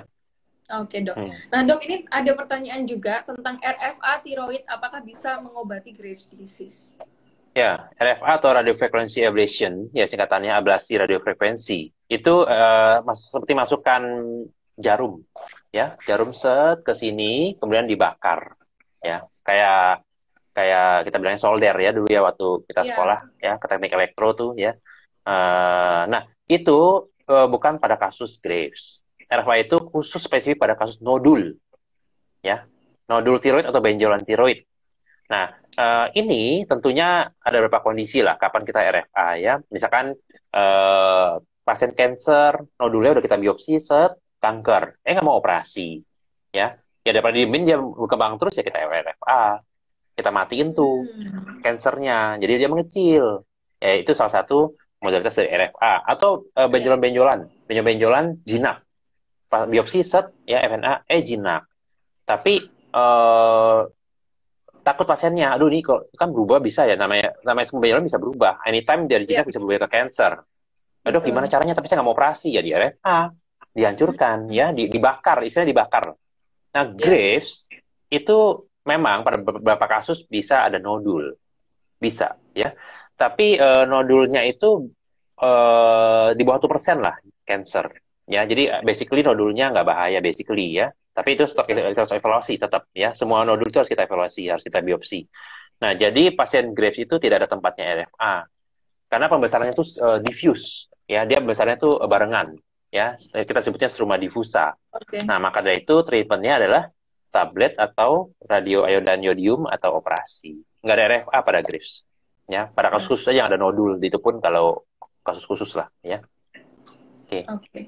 Oke dok, berarti untuk kasus-kasus tertentu saja ya dok ya yang bisa Betul. RFA dan Ya, memang ada nodulnya, harus ada ya nodul. dari nodulnya ya dok ya. Dan kalau Mm-mm. misalkan sudah hasil biopsinya ternyata kanker gitu ya, suspek Hmm. kanker, berarti ya ada mungkin bisa Option lah. ya option untuk RFA, cuman itu nggak jadi option yang ini ya, yang Ya, pilihan yang utama gitu ya. utama. Oh enggak, tetap tetap kayak kanker, Oh nodul tetap kanker, harus dioperasi ya operasi, kalau kanker ya. operasi. Bahkan Oke. nodulnya cuma satu gini, suprit ya, misalnya di kanan nih. Oke. Kalau kita biopsi dia cancer, mau papillary, medullary segala macam, angkat semua, nggak ada Oke. ampun. Bukan di kanan yang ada benjolan ini doang, semuanya akan diangkat sama dokternya. Jadi ya udah pasti hipotiroid lah. Ya karena emang treatment cancer ada kita angkat semua, ya, Oke. angkat semua. Ya memang sih ada beberapa pertimbangan, ya ada beberapa kasus. Ya ini aja, itu dokter benar-benar memastikan yang sisanya bersih. Ya, Ya. tapi ya protokol kita karena chance kekambuhannya tinggi ya, daripada operasi 2 kali 3 kali ngapain juga, ya operasi semua biasanya diangkat semua gitu ya. Oke dok, nah Hmm. ini terkait dengan operasi ya dok ya, ada pertanyaan juga yang kurang lebih sama ditanyakan sama teman-teman di kolom komen. Nah ketika sudah ini ya dok masuk kategori yang Graves dengan mata melotot dengan gangguan pada Graves, gangguan mata pada Graves, tapi harus operasi. Nah apakah ada resiko-resiko yang mungkin terjadi ketika sudah dioperasi atau diangkat itu? Eh, Basically sih kalau kita angkat semua grafts untuk yang operasi udah pasti hipo kan ya. Iya. Udah pasti hipotiroid, itu konsekuensinya bukan komplikasi, itu komplikasi, konsekuensi kita angkat semua pasti hipotiroid. Nah selanjutnya ada minum tiroksin ya. Nah kalau komplikasi khusus sih nggak ada ya. Paling komplikasi bedah lah. Kadang-kadang kan takutnya kan kena pita suara jadi serak ya, dan sebagainya ya. Tapi itu juga kecil sih tergantung operatornya ya. Sejauh ini sih pasien saya sih ya so far sih nggak ada masalah khusus sih, memang ya. Nah, Mm-mm. berarti kalau Nggak apa-apa. istilahnya habis operasi dok, tapi matanya masih belum sembuh gitu ya, masih menonjol. Kan tadi ada case bahwasannya Bisa, Grace iya. tetap harus di refer atau dirujuk ke dokter mata ya berarti. Kalau terganggu sih, karena gini, karena kalau ini kan kita sebutnya sel ini ya, sel otot mata ya, otot Iya. mata ya.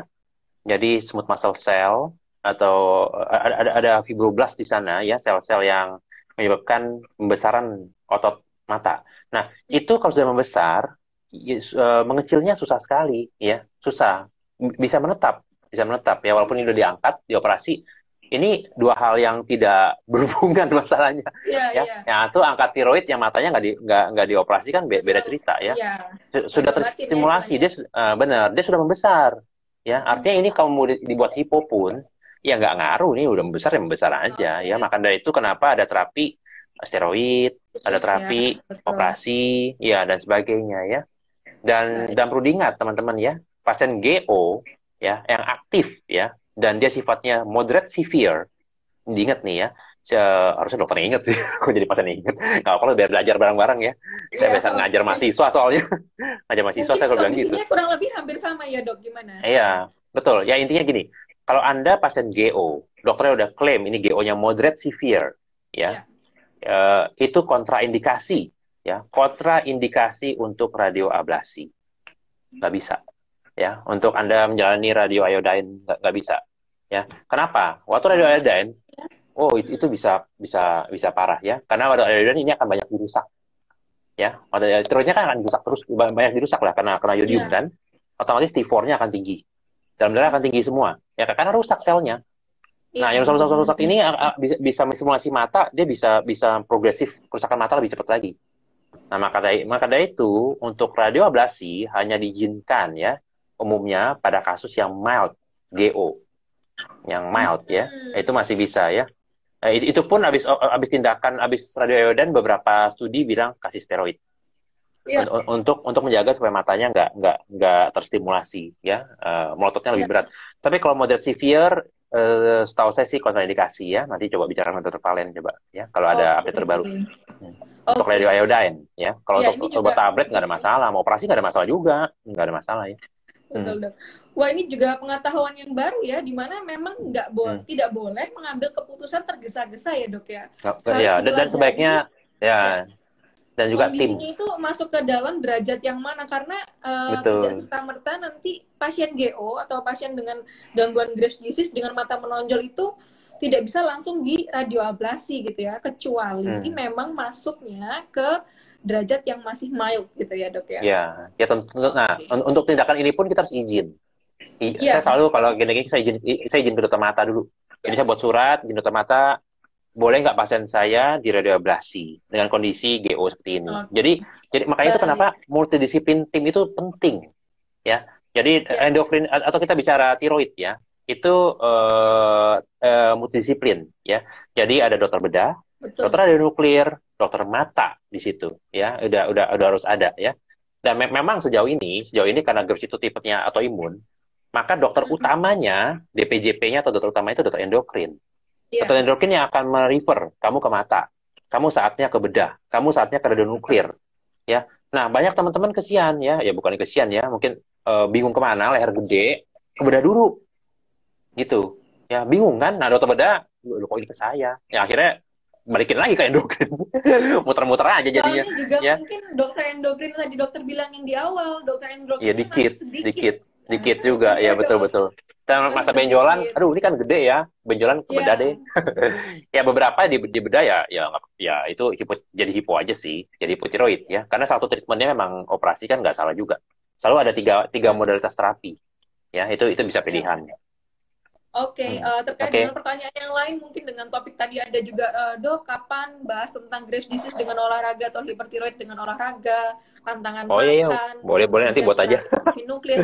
Kita akan bridging bawa ini, apa namanya, menjembatani ini pertanyaan-pertanyaan di next Hmm, live chat, karena ini akan spesial boleh. ke gangguan mata.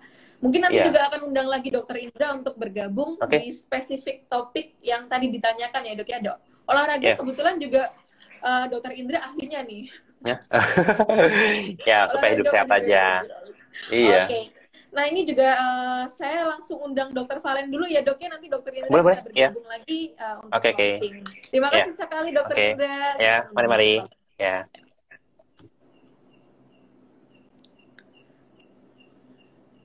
Oke teman-teman, saya akan undang dokter Valen untuk hadir dengan pertanyaan-pertanyaan yang mungkin tadi ada pertanyaan tentang Graves' ophthalmopathy, yaitu gangguan mata pada Graves. Nah, ini juga ada perbedaan tingkat GO-nya itu spesifiknya bagaimana. Nah, sekarang akan dibahas oleh ahlinya, yaitu dokter spesialis mata yang sudah kita nanti-nanti dari tadi. Selamat datang dokter Valencia, spesialis mata di live IG Halo, kita selamat Tosca. malam Mbak Astri. Selamat malam. Dokter tadi sempat menyaksikan live kita dengan dokter Indra. Pasti dong nonton. Iya, seru banget dok. Ternyata pertanyaannya Iya, nggak sempat banyak semua pertanyaan terbaca. ya. Banyak sekali dan memang kaitannya dengan gangguan mata atau Graves' ophthalmopathy sendiri itu wow ya, ternyata saya malah baru tahu update-update-nya. Oke, saya akan sedikit membacakan tentang profil dokter Valencia. Beliau adalah ophthalmologis atau dokter spesialis mata yang berpraktik di Jakarta Eye Center di Kedoya, kemudian di Tambora, kemudian di Cinere ya dok ya. Ini di Jakarta semua ya dok ya. Iya, kebetulan Jakarta. Iya, oke. Nah, itu profil singkat dari Dokter Valen. Nah, ini tanpa panjang lebar lagi, mungkin dokter bisa menjelaskan singkat sedikit aja tentang seperti apa sih gangguan mata pada Graves' disease. Waktu dan tempat dipersilakan pada Dokter Valen. Oke, terima kasih ya Mbak Astri buat perkenalannya. Sama-sama. Selamat malam teman-teman Pita Tosca. Terima kasih buat kesempatannya. Nah, malam Ya, hari ini spesial kita akan bahas tentang apa-apa sih yang harus diketahui tentang Graves' ophthalmopathy atau Graves' ya. orbitopathy. Slide-nya bisa ditampilkan? Nah, ini dok, sayangnya kita nggak bisa menampilkan karena ini tampilan baru dari live Instagram. Kok jadi nggak bisa tampil Oh, gitu. oke. Tapi Oh, dijelasin oke. secara singkat aja teman-teman mungkin bisa Ya, ini sih. oke. Sebenarnya sih tadi udah banyak juga sih dibahas sama Dokter Indra, tapi ini Ya, aku coba bahas dari sisi dokter mata. Nah, ya. tapi tadi ada beberapa yang sebenarnya harusnya diteranginnya pakai gambar, jadi lebih Gambar lebih ya, betul kebayang. dok. Ya udah nggak Ada apa-apa. contohnya gitu ya dok ya. Iya, Ini saya sudah nah berusaha Grab untuk menampilkan tapi dari tadi juga nggak bisa dok. udah bisa ya? Mohon maaf Ya sekali. udah Iya. nggak apa-apa. Nah, Grave ophthalmopathy itu tadi penyakit autoimun ya yang terjadi akibat adanya antibodi di dalam tubuh kita yang berikatan Udah dengan kebalik. reseptor TSH. Sebenarnya utamanya itu reseptornya itu ada di kelenjar gondok ya, di kelenjar Ya, tiroid. Namun ada juga ditemukan di jaringan seperti sel lemak atau jaringan otot atau jaringan ikat lainnya yang berada di belakang bola mata atau kita sebutnya retroorbita. Ketika antibodi ini ketemu sama reseptornya, dia akan memulai satu proses apa ya yang panjang ya. Proses ini melibatkan contohnya proses inflamasi atau proses peradangan. Terus juga dia menyebabkan munculnya satu protein yang disebut glikosamiноglikan yang sifatnya tuh suka sama air, jadi dia menarik air. Kemudian dia juga menyebabkan seperti sel lemak atau sel otot itu berkembang atau bertumbuh di luar dari kebiasaannya. ya, Sehingga apa yang terjadi itu semua bertumbuh dengan atau berkembang dengan cepat ya. Jadi tadi yang disebut sama dokter Ida kayak hiperplasi, hipertrofi itu terjadi semua di belakang bola mata. Nah, yang kita harus bayangkan adalah bola mata kita itu dilindungi oleh jaringan tulang ya yang sifatnya tuh udah fix, udah segitu aja. Apalagi kalau kita ya. udah dewasa, jadi nggak bertumbuh lagi.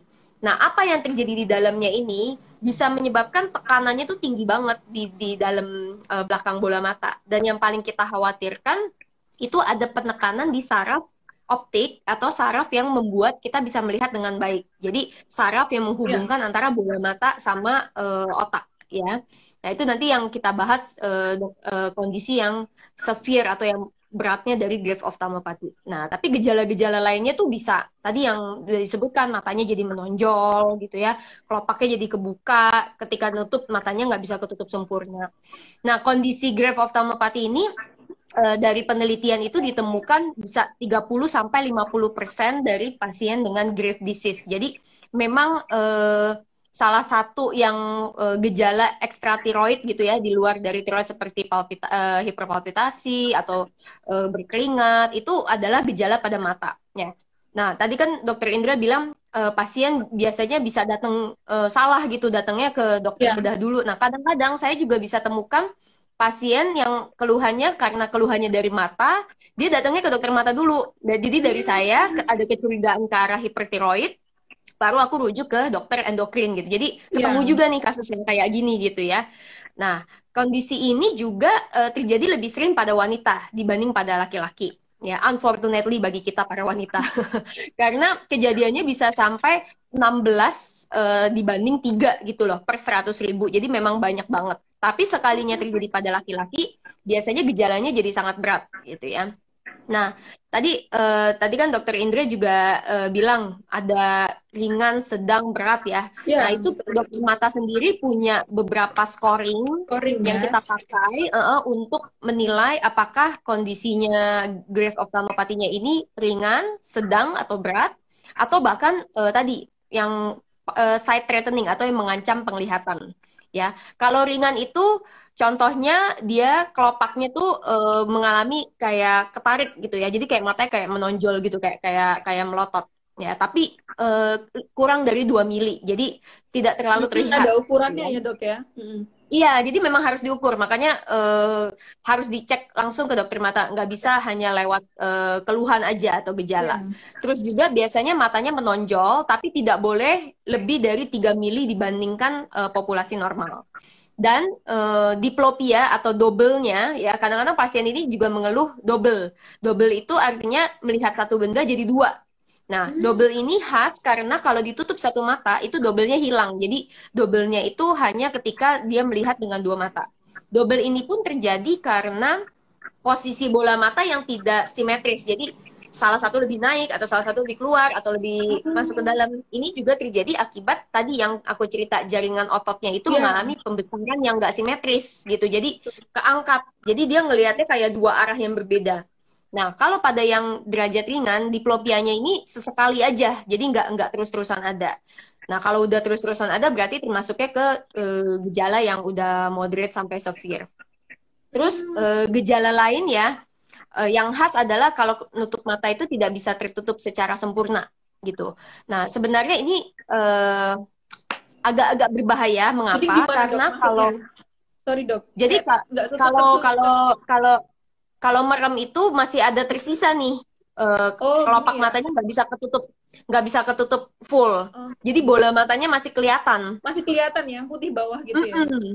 Oh, Nah, yang bahaya itu kalau dia ngangkatnya itu tinggi sehingga kornea kita atau bening mata kita itu terlihat. Nah, itu yang disebut iya dengan benar. corneal exposure ya. Oh, Berbahaya lagi kalau tidur. Jadi sebenarnya harus dicek juga pas waktu tidur. Jadi harus ditanya tuh ke orang yang tidur bareng sama pasiennya, misal iya iya. suaminya atau istrinya.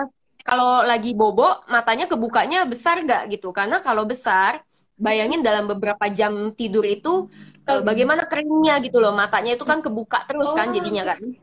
nah itu Dan kalau biasanya kalau dibiarin anak kecil kan suka gitu dok, kayak matanya nggak terlalu tertutup gitu. Pas selama gitu tidak apakah terlihat selama tidak terlihat yang bagian korneanya atau bagian korneanya bening yang hitam matanya nih itu ya dok nggak ya? apa-apa. Hmm, Jadi kalau kelihatannya cuma yang putihnya, konjungtivanya masih oke, masih fisiologis disebutnya. iya Tapi iya. pada graph ophthalmopathy ini kejadian Sampai lagophthalmus atau korneanya ya dok tidak ya, tertutupnya kelihatan gitu ya. bisa sampai kelihatan Oh, korneanya. nah itu berarti Dan ini kategorinya masuk apa dok? itu termasuk yang berat ya, sedang Oh berat. berarti yang udah Dan severe ya. dan kalau dibiarin bisa sampai terjadi infeksi pada kornea, bahkan sampai berlubang korneanya ya. Itu kita juga sering mengalami kasus seperti itu gitu ya. Jadi agak terlambat untuk datang ke dokter matanya.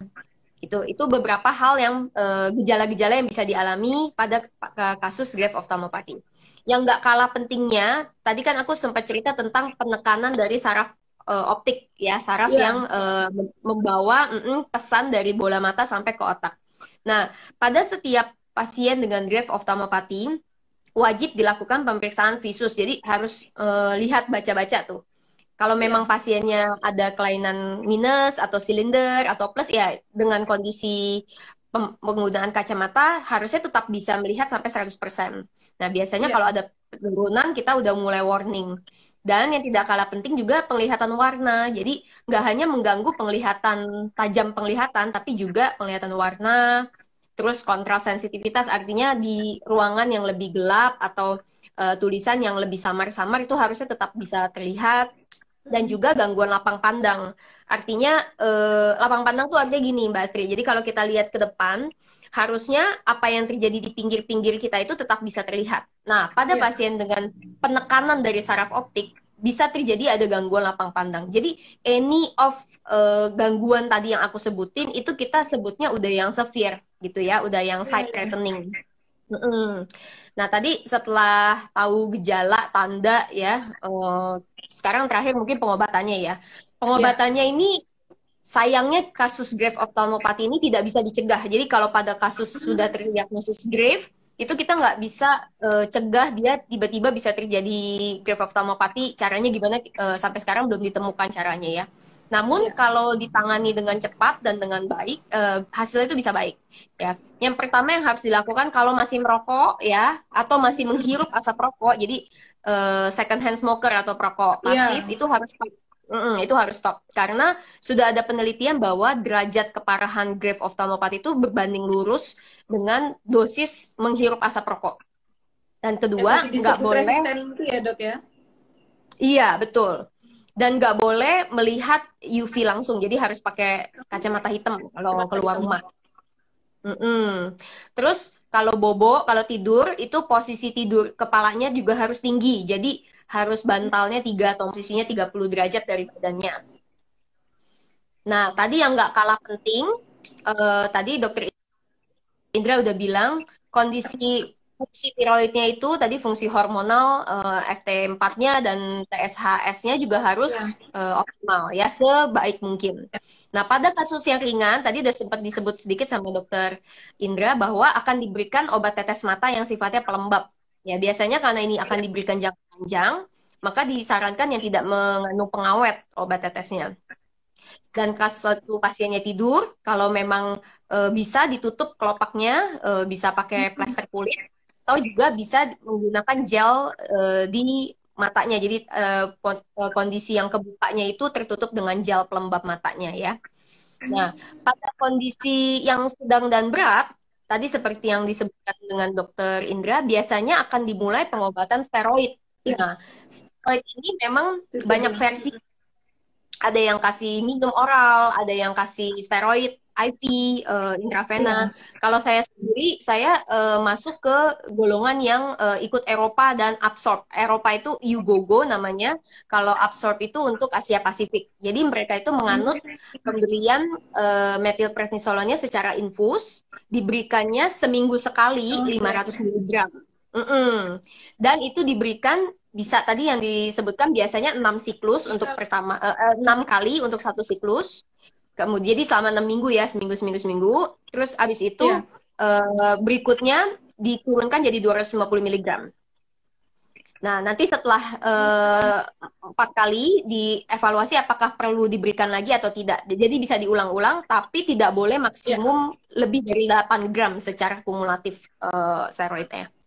Dan pada kasus-kasus yang kontraindikasi pemberian steroid, biasanya saya juga mempertimbangkan pemberian imunosupresan. Nah, ini juga akan Iya. bekerja sama dengan dokter internis seperti dokter Indra ataupun juga dokter yang ahli imunologi. Karena Grave itu bagaimanapun juga adalah satu kondisi autoimun.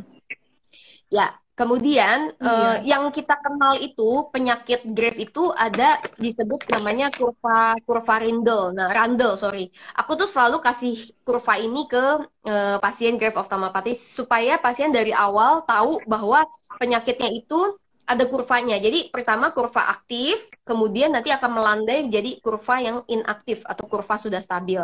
Nah, pada kurva yang aktif itu kita biasanya memberikan tadi terapinya steroid pada kondisi sedang berat, kalau ringan hanya cukup obat tetes saja. Dan pada kondisi yang Iya. sangat mengancam penglihatan, biasanya steroidnya diberikan 3 hari pertama 1 gram tiap harinya. Nanti kemudian baru per minggunya 500 miligram. Nah, namun kalau seandainya mengancam penglihatan, tadi kan aku kasih apa perumpamaan tuh rongganya tuh Iya. udah ketutup. Jadi kalau saya bandingin Iya. apa bayanginnya tuh kayak kalau kita berada di satu ruangan yang pintunya ketutup gitu ya, dan di ruangan itu terus masuk orang, jadi udah padat banget nih di dalam ruangan. Maka yang harus kita lakukan untuk mengurangi tekanan di dalam ruangan itu adalah buka pintu, bener gak? Supaya Iya, betul. lebih luas rongganya. Nah, itu yang dilakukan operasi, disebut operasinya dekompresi. Biasanya dilakukan pada kondisi yang mengancam penglihatan. Nah, jadi dibuka tulangnya, salah satu dinding tulangnya itu dibuka, bisa bagian medial, bisa bagian lateral ya, dioperasi supaya bola matanya tuh agak masuk lagi ke dalam. Jadi rongganya lebih luas gitu ya. Iya, iya. Dan juga kalau seandainya tadi yang aku bilang sampai bocor korneanya sampai Iya. bolong itu juga biasanya akan dilakukan tindakan operasi juga ya. Dan apabila kondisinya sudah stabil tadi yang inaktif tapi Iya. secara kosmetik tadi kan sudah dijelaskan bahwa mata menonjolnya itu tidak akan kembali lagi walaupun kondisi tiroidnya itu udah euthyroid udah normal gitu ya atau Iya, Grave betul. ophthalmopathy itu sudah remisi. Nah, apabila secara kosmetik mungkin pasien merasa tidak nyaman atau double-nya yang tadi yang satu benda jadi dua itu Iya. persisten tetap ada, maka biasanya akan dilakukan terapi operasi juga. Nah, terapi Iya. operasinya ini bertahap. Jadi ada 3 tahap. Yang pertama terapi dekompresi yang tadi aku cerita, buka salah satu tulang di rongga mata. Bila dengan terapi dekompresi sudah selesai masalah, ya udah nggak perlu dilanjutkan. Cuman kalau seandainya masih double, biasanya dilakukan juga operasi otot mata, otot bola mata. Dan yang ketiga, bila setelah operasi otot matanya masih kurang cantik gitu ya, menurut pasien bisa dilakukan juga operasi kelopak gitu. Oke. Nah, sebenarnya kalau di foto aku Itu ada yang kelopak contohnya tuh. matanya membengkak tadi ya, Dok ya? Kenapa? Itu untuk yang operasi kelopak itu yang untuk kelopak matanya membengkak tadi itu ya, Dok? Iya, betul. Atau yang kelopaknya nggak bisa ketutup sempurna itu. Oke. Mm-mm. Baik. Oke, Dok. Iya, jadi aku rasa ya segitulah yang bisa aku sampaikan tentang Grave ophthalmopathy. Mungkin aku balikin ya ke Mbak Astri ya. Iya, terima kasih Dokter Valen. Mm. Wow, saya jadi ini ya, agak sedikit rasanya itu agak mata soalnya ya, Dok, ya, kayak penglihatan kita kalau terancam itu gimana gitu. Makanya kita harus betul-betul hati-hati ketika mengobatinya. Nah, ini ada pertanyaan yang ini ya, Dok ya, sedikit penting sebetulnya Dimana ketika pasien Graves sudah terdiagnosis juga Graves ophthalmopathy atau GO, nah baiknya apakah ini langsung ke dokter mata atau maksudnya satu-satu atau langsung keduanya gitu dok? Mendatangi dokter Ya, dua-duanya. ya sebenarnya memang penyakit Graves ophthalmopathy ini penanganannya yang paling baik adalah multidisiplin. Jadi beberapa dokter yang terlibat seperti contohnya dokter mata, dokter internis, ya itu perlu bekerja sama. Jadi memang sebaiknya di waktu yang bersamaan kalau bisa ya ke dokter mata juga dan ke dokter internis juga. Karena ya itu tadi dokter internisnya bekerja keras untuk mencapai kondisi euthyroidnya. Kalau dari Iya. matanya yang tadi aku jelasin tergantung dari derajatnya kita akan juga kerja keras juga nih untuk memperbaikinya. Dan tadi yang juga pemberian steroid pastinya kita akan minta izin dulu sama dokter internis ada kontraindikasi Iya. atau tidak. Baik, oke dok. Berarti memang harus multidisiplin nih ya, bareng-bareng untuk menyembuhkannya gitu. Dokter Valen, ini ada pertanyaan tentang iritasi mata dok. Kondisinya hipertiroid dan sudah hampir 3 bulan memakai serum autologus karena salep tidak mempan. Apakah ini kaitannya dengan hipertiroidnya atau Graves disease-nya ya dok? Oke dok, tadi ada pertanyaan tentang iritasi mata, tentang iritasi mata yang dialami oleh pasien Graves disease. Nah, sudah pakai serum autologus karena salep tidak mempan. Apakah ini memang pengaruh dari Graves disease-nya atau bagaimana? Memang kondisi hipertiroid pada umumnya ya juga termasuk penyebabnya Graves disease itu menyebabkan matanya jadi kering. Nah, pada kondisi mata kering yang sudah nggak mempan lagi pakai obat tetes, ya obat tetes pun itu ada banyak levelnya tuh, dari yang paling ringan sampai yang berat ya. Nah, kalau seandainya sampai kondisi yang obat tetesnya sudah yang advance tapi masih aja ada gejala-gejala mata keringnya, biasanya akan diambil darahnya, kemudian nanti di centrifuge, terus habis itu dapat autolog serumnya. Nah, itu yang dipakai untuk diteteskan di matanya. Ya, ya itu memang berapa lama? Itu bisa jangka panjang. Biasanya satu kali ngambil darah itu kita bisa pakai untuk bikin 1 bulan obat tetesnya. Karena kan ya tanpa pengawet juga memang 1 bulan harus dibuang.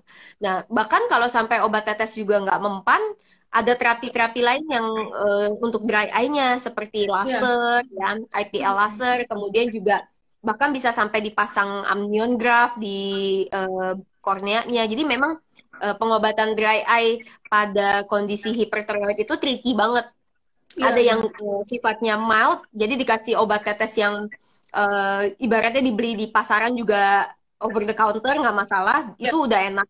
Tapi ada juga kondisi yang berat banget sampai dry eye-nya sampai harus butuh autolog seperti ini.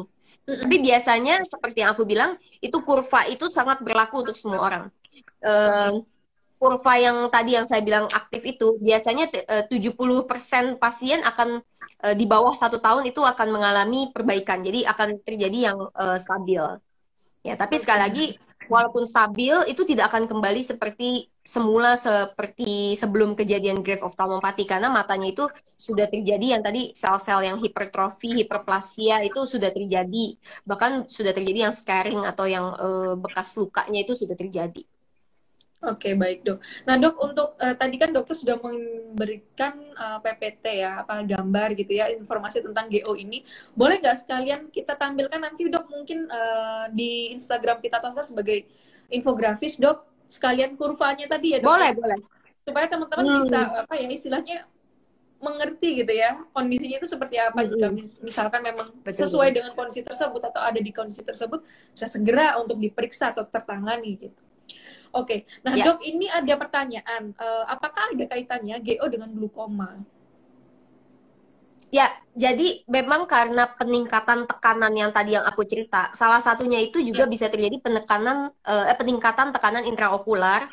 Jadi tensi itu nggak cuman ada di tensi darah doang kita tensi nih, kelihatan 120/80, tapi bola mata kita juga punya tensinya sendiri. Nah, tensi di bola mata itu bisa meningkat memang. Jadi kalau dibiarkan di atas 20 mm raksa atau disebutnya hipertensi okuli, itu bisa terjadi kondisi yang disebut glaukoma. Nah, glaukoma itu juga penekanan dari saraf optik yang tadi aku cerita itu, yang nyambungin mata sama otak. Gejala awalnya ya gangguan lapang pandang. Iya. Jadi memang ada hubungannya. Oke, baik. Berarti memang berkaitan ya, dan harus segera diperiksakan juga ya. Betul. Jadi itu termasuk salah satu pemeriksaan dasar yang pasti diperiksa kalau teman-teman datang ke dokter mata. Jadi periksa visus yang tadi yang baca-baca dan periksa tekanan bola mata. Baik, oke. Nah, Dok, ini ada pertanyaan yang bagus, Dok. Adakah upaya untuk mencegah penonjolan bola mata yang dapat dilakukan oleh pasien Graves? Nah, jika ada, bagaimana upaya tersebut untuk meminimalisir kemungkinan terjadinya GO? Tadi hal-hal sederhana yang diketahui efektif. Kalau udah ketahuan matanya agak menonjol dan dokter juga bilang ada grave ophthalmopathy, pertama stop rokok ya, dan hindari orang yang merokok. Jadi jangan deket-deket deh sama orang yang ngerokok, atau ya asap-asap lain yang mungkin asap bakaran sate gitu ya. Pokoknya yang sifatnya bisa meningkatkan oksidasi ya. Terus tadi yang aku bilang juga posisi tidur yang agak elevate itu supaya nggak semakin, kan kalau kita tidur posisinya headnya agak di bawah, itu paginya tuh muka kita jadi lebih bengkak biasanya. Face gitu ya, Dok ya. Nah, kalau kondisinya kebalikannya, itu biasanya lebih tidak bengkak, jadi tidak menonjol. Nah, tadi juga paparan UV yang berlebihan. Tapi secara umum, saya tidak menemukan ada obat atau misalnya obat tertentu yang bisa menstop penonjolan mata gitu pada grave ophthalmopathy. Kalau memang kondisinya yang udah tadi saya bilang, biasanya ketika diberikan steroid dosis tinggi itu IV, kita berusaha supaya peradangannya itu berkurang dengan cepat sehingga tidak semakin menonjol matanya. Tapi untuk mencegah di awalnya itu yang memang agak sulit. Oke. Agak sedikit tricky ya sebetulnya ya. Cuman ya itu tadi, benar-benar kita harus menghindari ini ya, asap rokok ya, Dok ya. Nah, terkait dengan asap, Dok, ini pertanyaan yang sekilas aja sih, Dok. Kalau misalkan orang Graves, boleh nggak kena asap, maksudnya selain dengan asap rokok atau asap yang berbakar tadi? Misalkan sekarang kan ada yang kayak diffuser, keluar asap juga, atau asap dari kendaraan gitu. Nah, kalau asap diffuser mungkin masih boleh ya. Cuman kalau asap kendaraan memang tidak dianjurkan. Pokoknya asap yang sifatnya bekas pembakaran, jadi kayak ya tadi asap rokok atau asap yang sate gitu ya, itu kan sifatnya bekas pembakaran. Jadi dia terbukti meningkatkan reaktif oksigen species. Makanya tidak dianjurkan untuk kasus-kasus yang grave ophthalmopathy gitu. Intinya yang tadi ya di highlight adalah yang oksidasi itu tadi ya, Dok, ya, bekas pembakaran. Oke, nah kalau dari sisi makanan, Dok, mungkin kan ada diet-diet tersendiri untuk pasien Graves. Nah, apakah ini bisa juga menyebabkan ke GO, Dok? Nah, diketahui pemberian selenium, jadi kadang-kadang di luar negeri itu diberikan multivitamin yang mengandung selenium ya, untuk pasien dengan grave ophthalmopathy. Namun ternyata penelitian ini dilakukan di Eropa yang memang kadar selenium di tanahnya itu kurang. Nah, setahu saya di Asia itu termasuk India ya, penelitian lain dilakukan India, di Asia Pasifik itu kadar seleniumnya sebenarnya cukup di tanah kita, sehingga sayur-sayuran yang dihasilkan dari bumi Indonesia itu sebenarnya sudah mengandung cukup selenium. Tapi tidak ada salahnya kalau pasien-pasien dengan grave ophthalmopathy itu mendapat asupan multivitamin yang isinya ada seleniumnya. Baik. Oke, jadi memang PR juga ya, Dok ya, harus dietnya sesuai gitu ya, jangan sampai salah. Dan memang selenium itu sepenting itu untuk pasien-pasien Graves ya. Baik, nah Dok, ini ada pertanyaan yang mungkin juga ada yang mengalami ketika sudah 1 tahun minum MP dan pakai tetes mata litristimol, family matanya itu bengkak, kemudian menonjol. Apakah minum MP jangka panjang atau lama itu berbahaya, Dok? Ya, jadi memang sebelum ada penelitian mengenai pemberian intravena steroid, itu orang-orang, para dokter mata maupun dokter internis memberikan lewat oral. Namun setelah ada penelitian pemberian steroid dalam bentuk intravena, itu setelah dibuktikan bahwa efek sampingnya lebih rendah dan pasien tuh mencapai tadi kurva landainya itu lebih cepat. Nah, tujuan kita kan itu kan mau mencapai kurva landainya, Iya, jadi betul. mengalami remisi lebih cepat, sehingga matanya nggak semakin menonjol, nggak semakin merah, Iya, nggak semakin double gitu. Jadi memang pemberian yang oral itu sudah mulai ditinggalkan ya karena sifatnya lambat efektivitasnya dan efek samping lebih banyak ya. Dan iya, sudah mulai beralih ke intravena. Tapi mungkin saya paham ada beberapa kasus di mana mungkin tidak ada fasilitas ya. Ya, pada kasus-kasus seperti itu ya oral steroid masih diperbolehkan daripada tidak sama sekali. iya. Tentunya Baik. efek sampingnya ini juga harus diperhitungkan seperti yang tadi Dokter Indra bilang ya, dia bisa meningkatkan kadar gula, terus meningkatkan tensi, terus juga menyebabkan keropos tulang ya. Jadi memang betul-betul harus ya harus bijaksana lah ya dalam mengimbangi resiko dan benefitnya. Baik. Oke, Dok. Ini ada pertanyaan, kemudian gangguan mata pada Graves ini ada progresivitasnya kah? Misalkan dari yang tidak ada eksoptalmus, berapa lama kemudian memungkinkan muncul keluhan mata, Dok, pada pasien GO?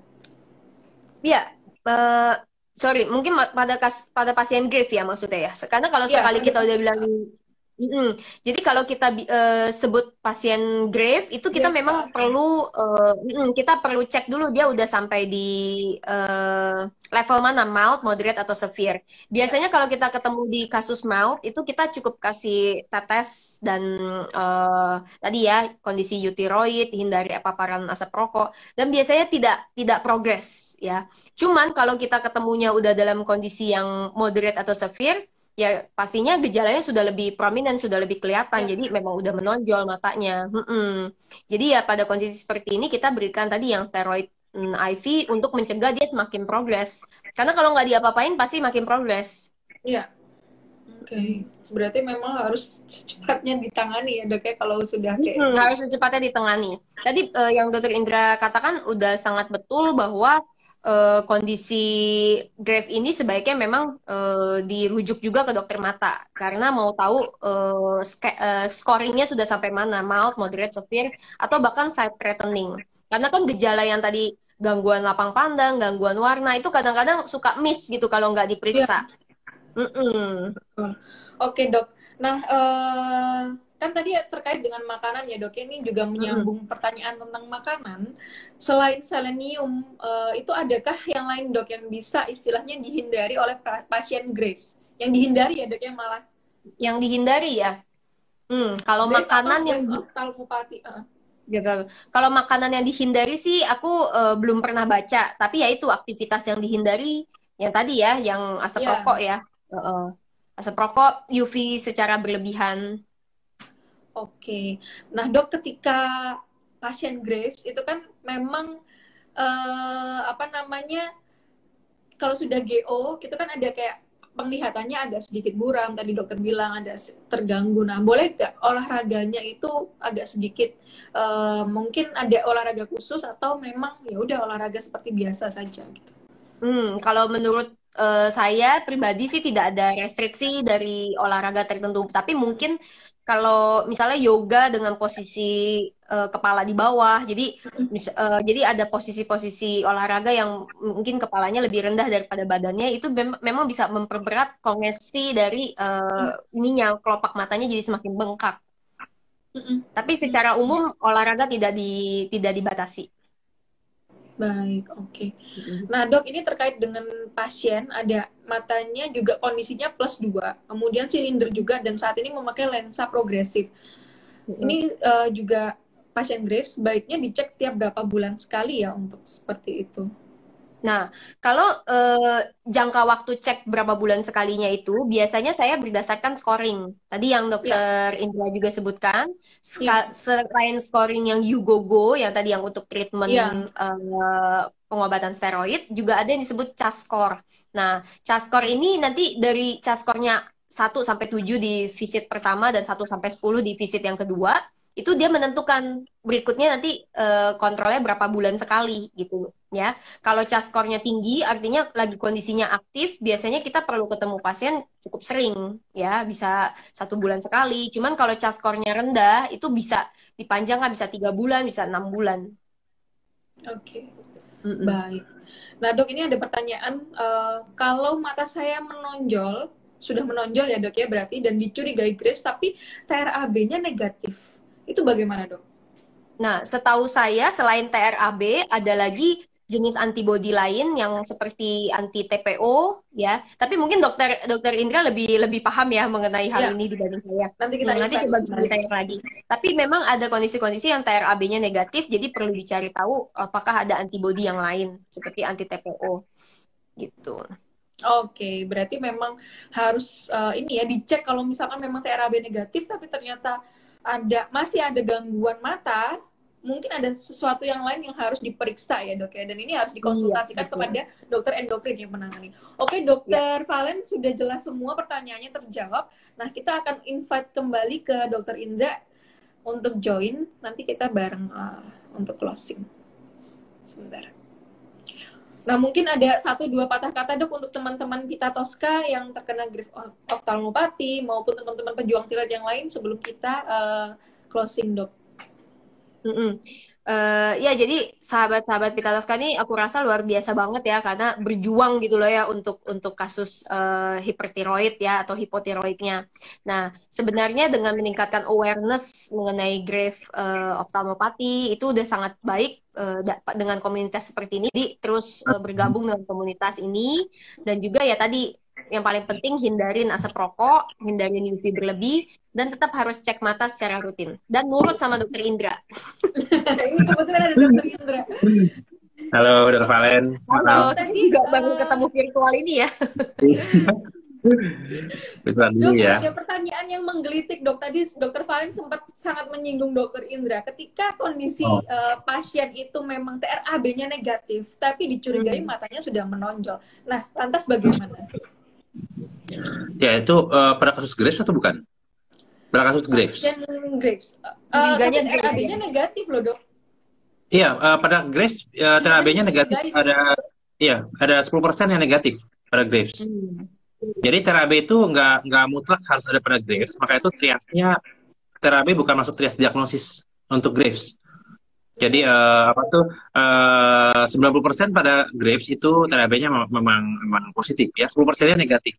Tapi dia masuk trias yang toksikosis, exophthalmos ya, sama pretibial itu. Ada pemeriksaan lain nggak dok? Kayak anti TPO mungkin yang bisa dikerjakan juga? Iya, kita ada pemeriksaan TSI ya, thyroid stimulating antibody, tapi itu jarang diperiksa di Indonesia ya, di luar negeri sih. Emangnya. Kalau anti TPO sendiri kita lebih gunakan untuk Hashimoto sebenarnya, Hashimoto thyroiditis. Hashimoto. Jadi dan Hashimoto kan bukan gejalanya exophthalmos ya. Jadi kita nggak periksa pada pasien menonjol yang terapinya negatif. Dan tapi ada beberapa memang kasus Graves oftalmopati ini kan memang sebagian besar kan diketahui dari penyakit Graves, tapi dari beberapa laporan kasus itu ada juga yang Hashimoto, bahkan yang euthyroid ya dok ya? Iya, nah itu maksud saya. Iya bisa. Ya, itu harus dicari mekanisme. Ya dok ya. Nah itu pemeriksaannya apa saja dok untuk kondisi seperti itu? Yes, itu sebenarnya jarang sih kasusnya ya. Cuma kalau dari metabolik biasanya kita periksa kita kejarnya TRAB terus sih biasanya.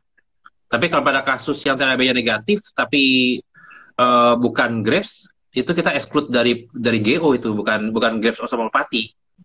Jadi harus dicari penyebab lainnya ya.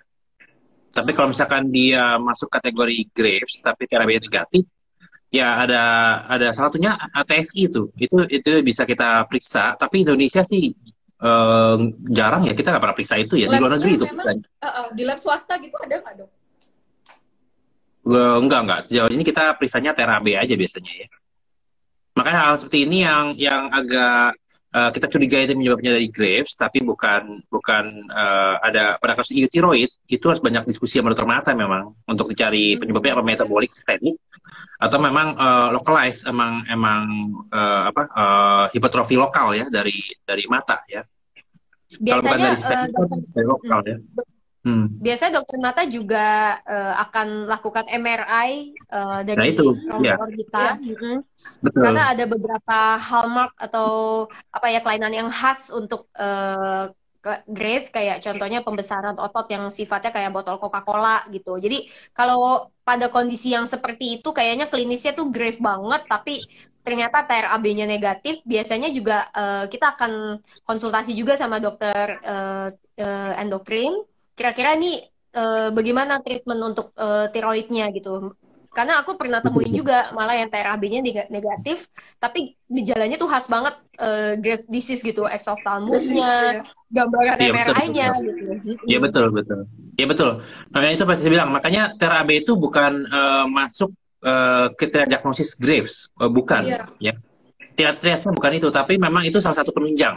Penunjang aja yang kita Iya. pegang bahwa 90% pasien Graves itu TRAB yang positif. Ya, ini terkait banyak faktor sih. Satu, fasilitas kesehatan yang tidak bisa, nggak semua lab kan bisa cek TRAB.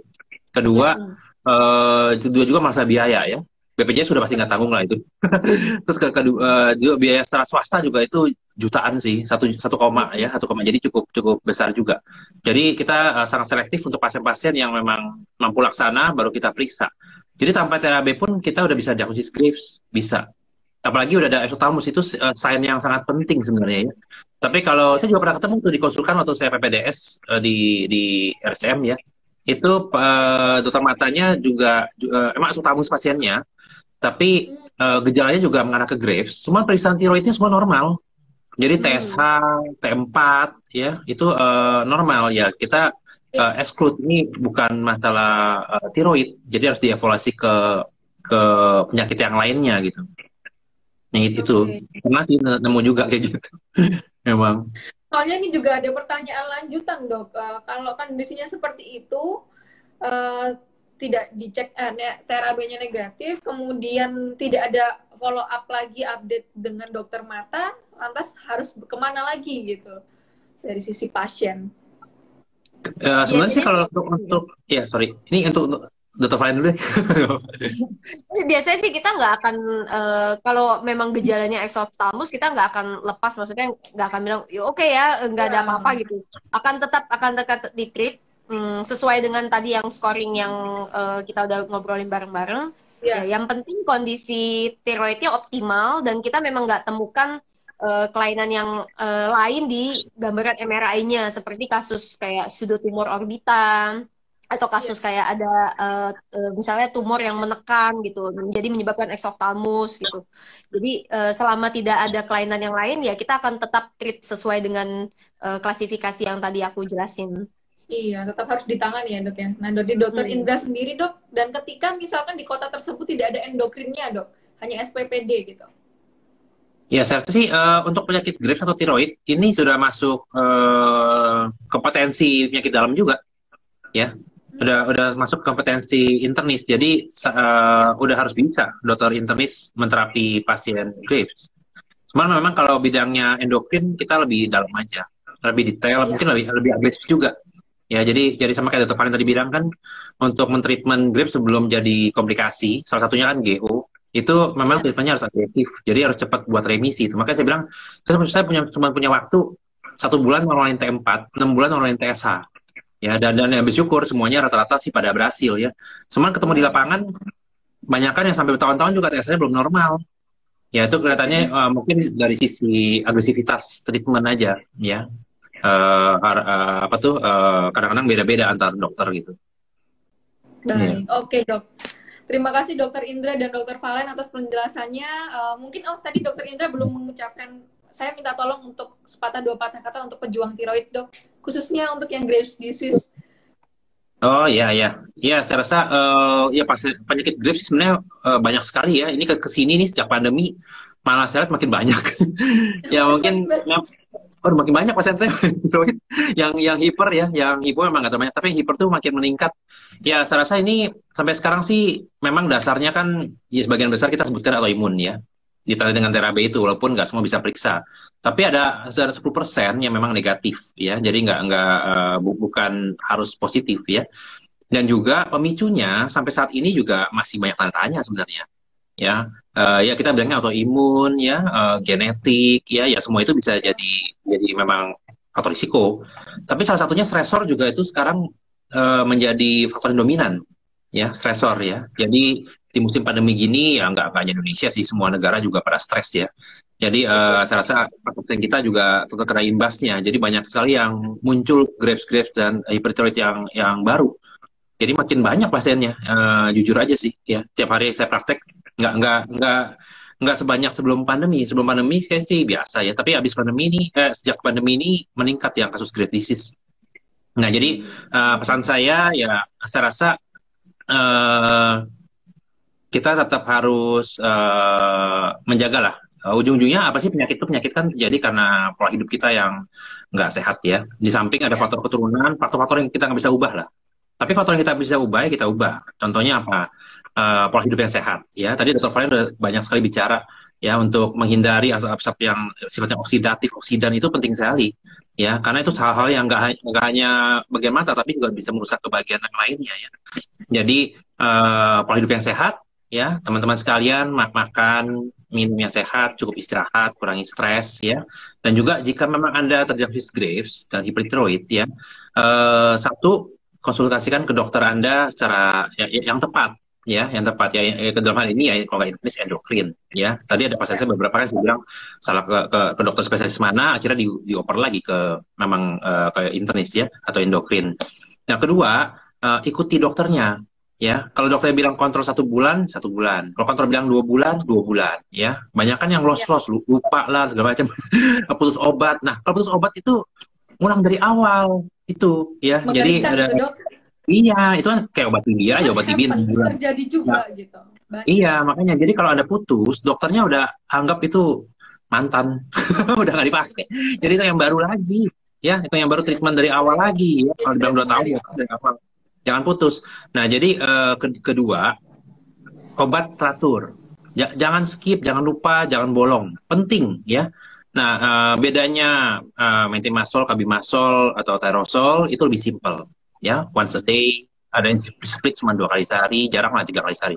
Tapi kalau PTU ya memang nggak bisa begitu. Dia durasinya cuma 6 jam. Artinya dokternya akan kasih 3 kali sehari rata-rata ya untuk PTU. Ya kalau apapun itu obat Anda mau PTU, mau tirosol, kabimasol, mekasol segala macam, jangan skip.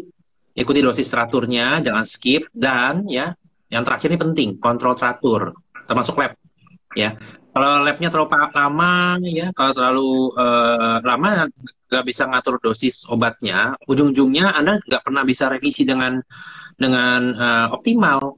Harusnya 6 bulan itu rata-rata di jurnal udah bilang kok 6 bulan itu remisi tesan karena tiroid itu sudah terjadi tesan normal ya 6 bulan pertama.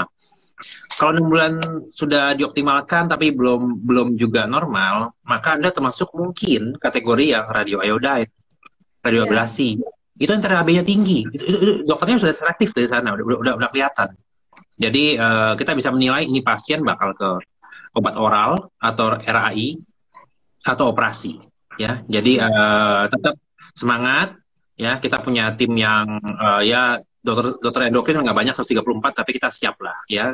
Kapan aja Astri minta juga saya siap untuk edukasi ya. ya. Terima kasih. Teman-teman dari monitoring itu sangat penting ya, Dok ya. Penting. Itu yang penting justru. Jadi yang teman-teman yang loss monitoring, loss follow up itu yang bikin terapinya lama.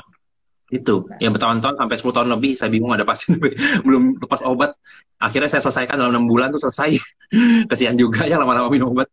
Iya, jadi itu dan terakhir multidisiplin. Ya, jadi dokternya mungkin nggak hanya bidang penyakit dalam, tapi ada rekan dari tim dokter mata, radionuklir maupun tim bedah. Yang kita akan berkolaborasi untuk membantu teman-teman Graves kita ya untuk bisa remisi. Ya, itu saya rasa pesan saya ya. Ya. Oke, untuk closing bisa bentuk seperti ini, para dokter, bisa. sebagai wujud perjuangan teman-teman Pita Tosca ataupun pejuang tiroid lainnya di Indonesia. Ya, terima kasih semuanya telah menyaksikan live chat kali ini, live chat yang terakhir di tahun 2020. Semoga pandemi ini menjadi pembelajaran tersendiri bagi kita dan jangan sampai stres tadi ya, Dok ya, dan jangan sampai loss monitoring. Terima kasih Dr. Indra, terima kasih Dr. Valen atas kesediaannya dalam bergabung dengan live IG Pita Tosca dan memberikan edukasi yang sangat positif kepada teman-teman. Oke, jangan lupa untuk selalu periksa leher Anda karena early detection saves lives. Oke, semoga ini bermanfaat dan selamat malam semuanya. Sampai jumpa di tahun 2021. Wassalamualaikum warahmatullahi wabarakatuh. Selamat malam.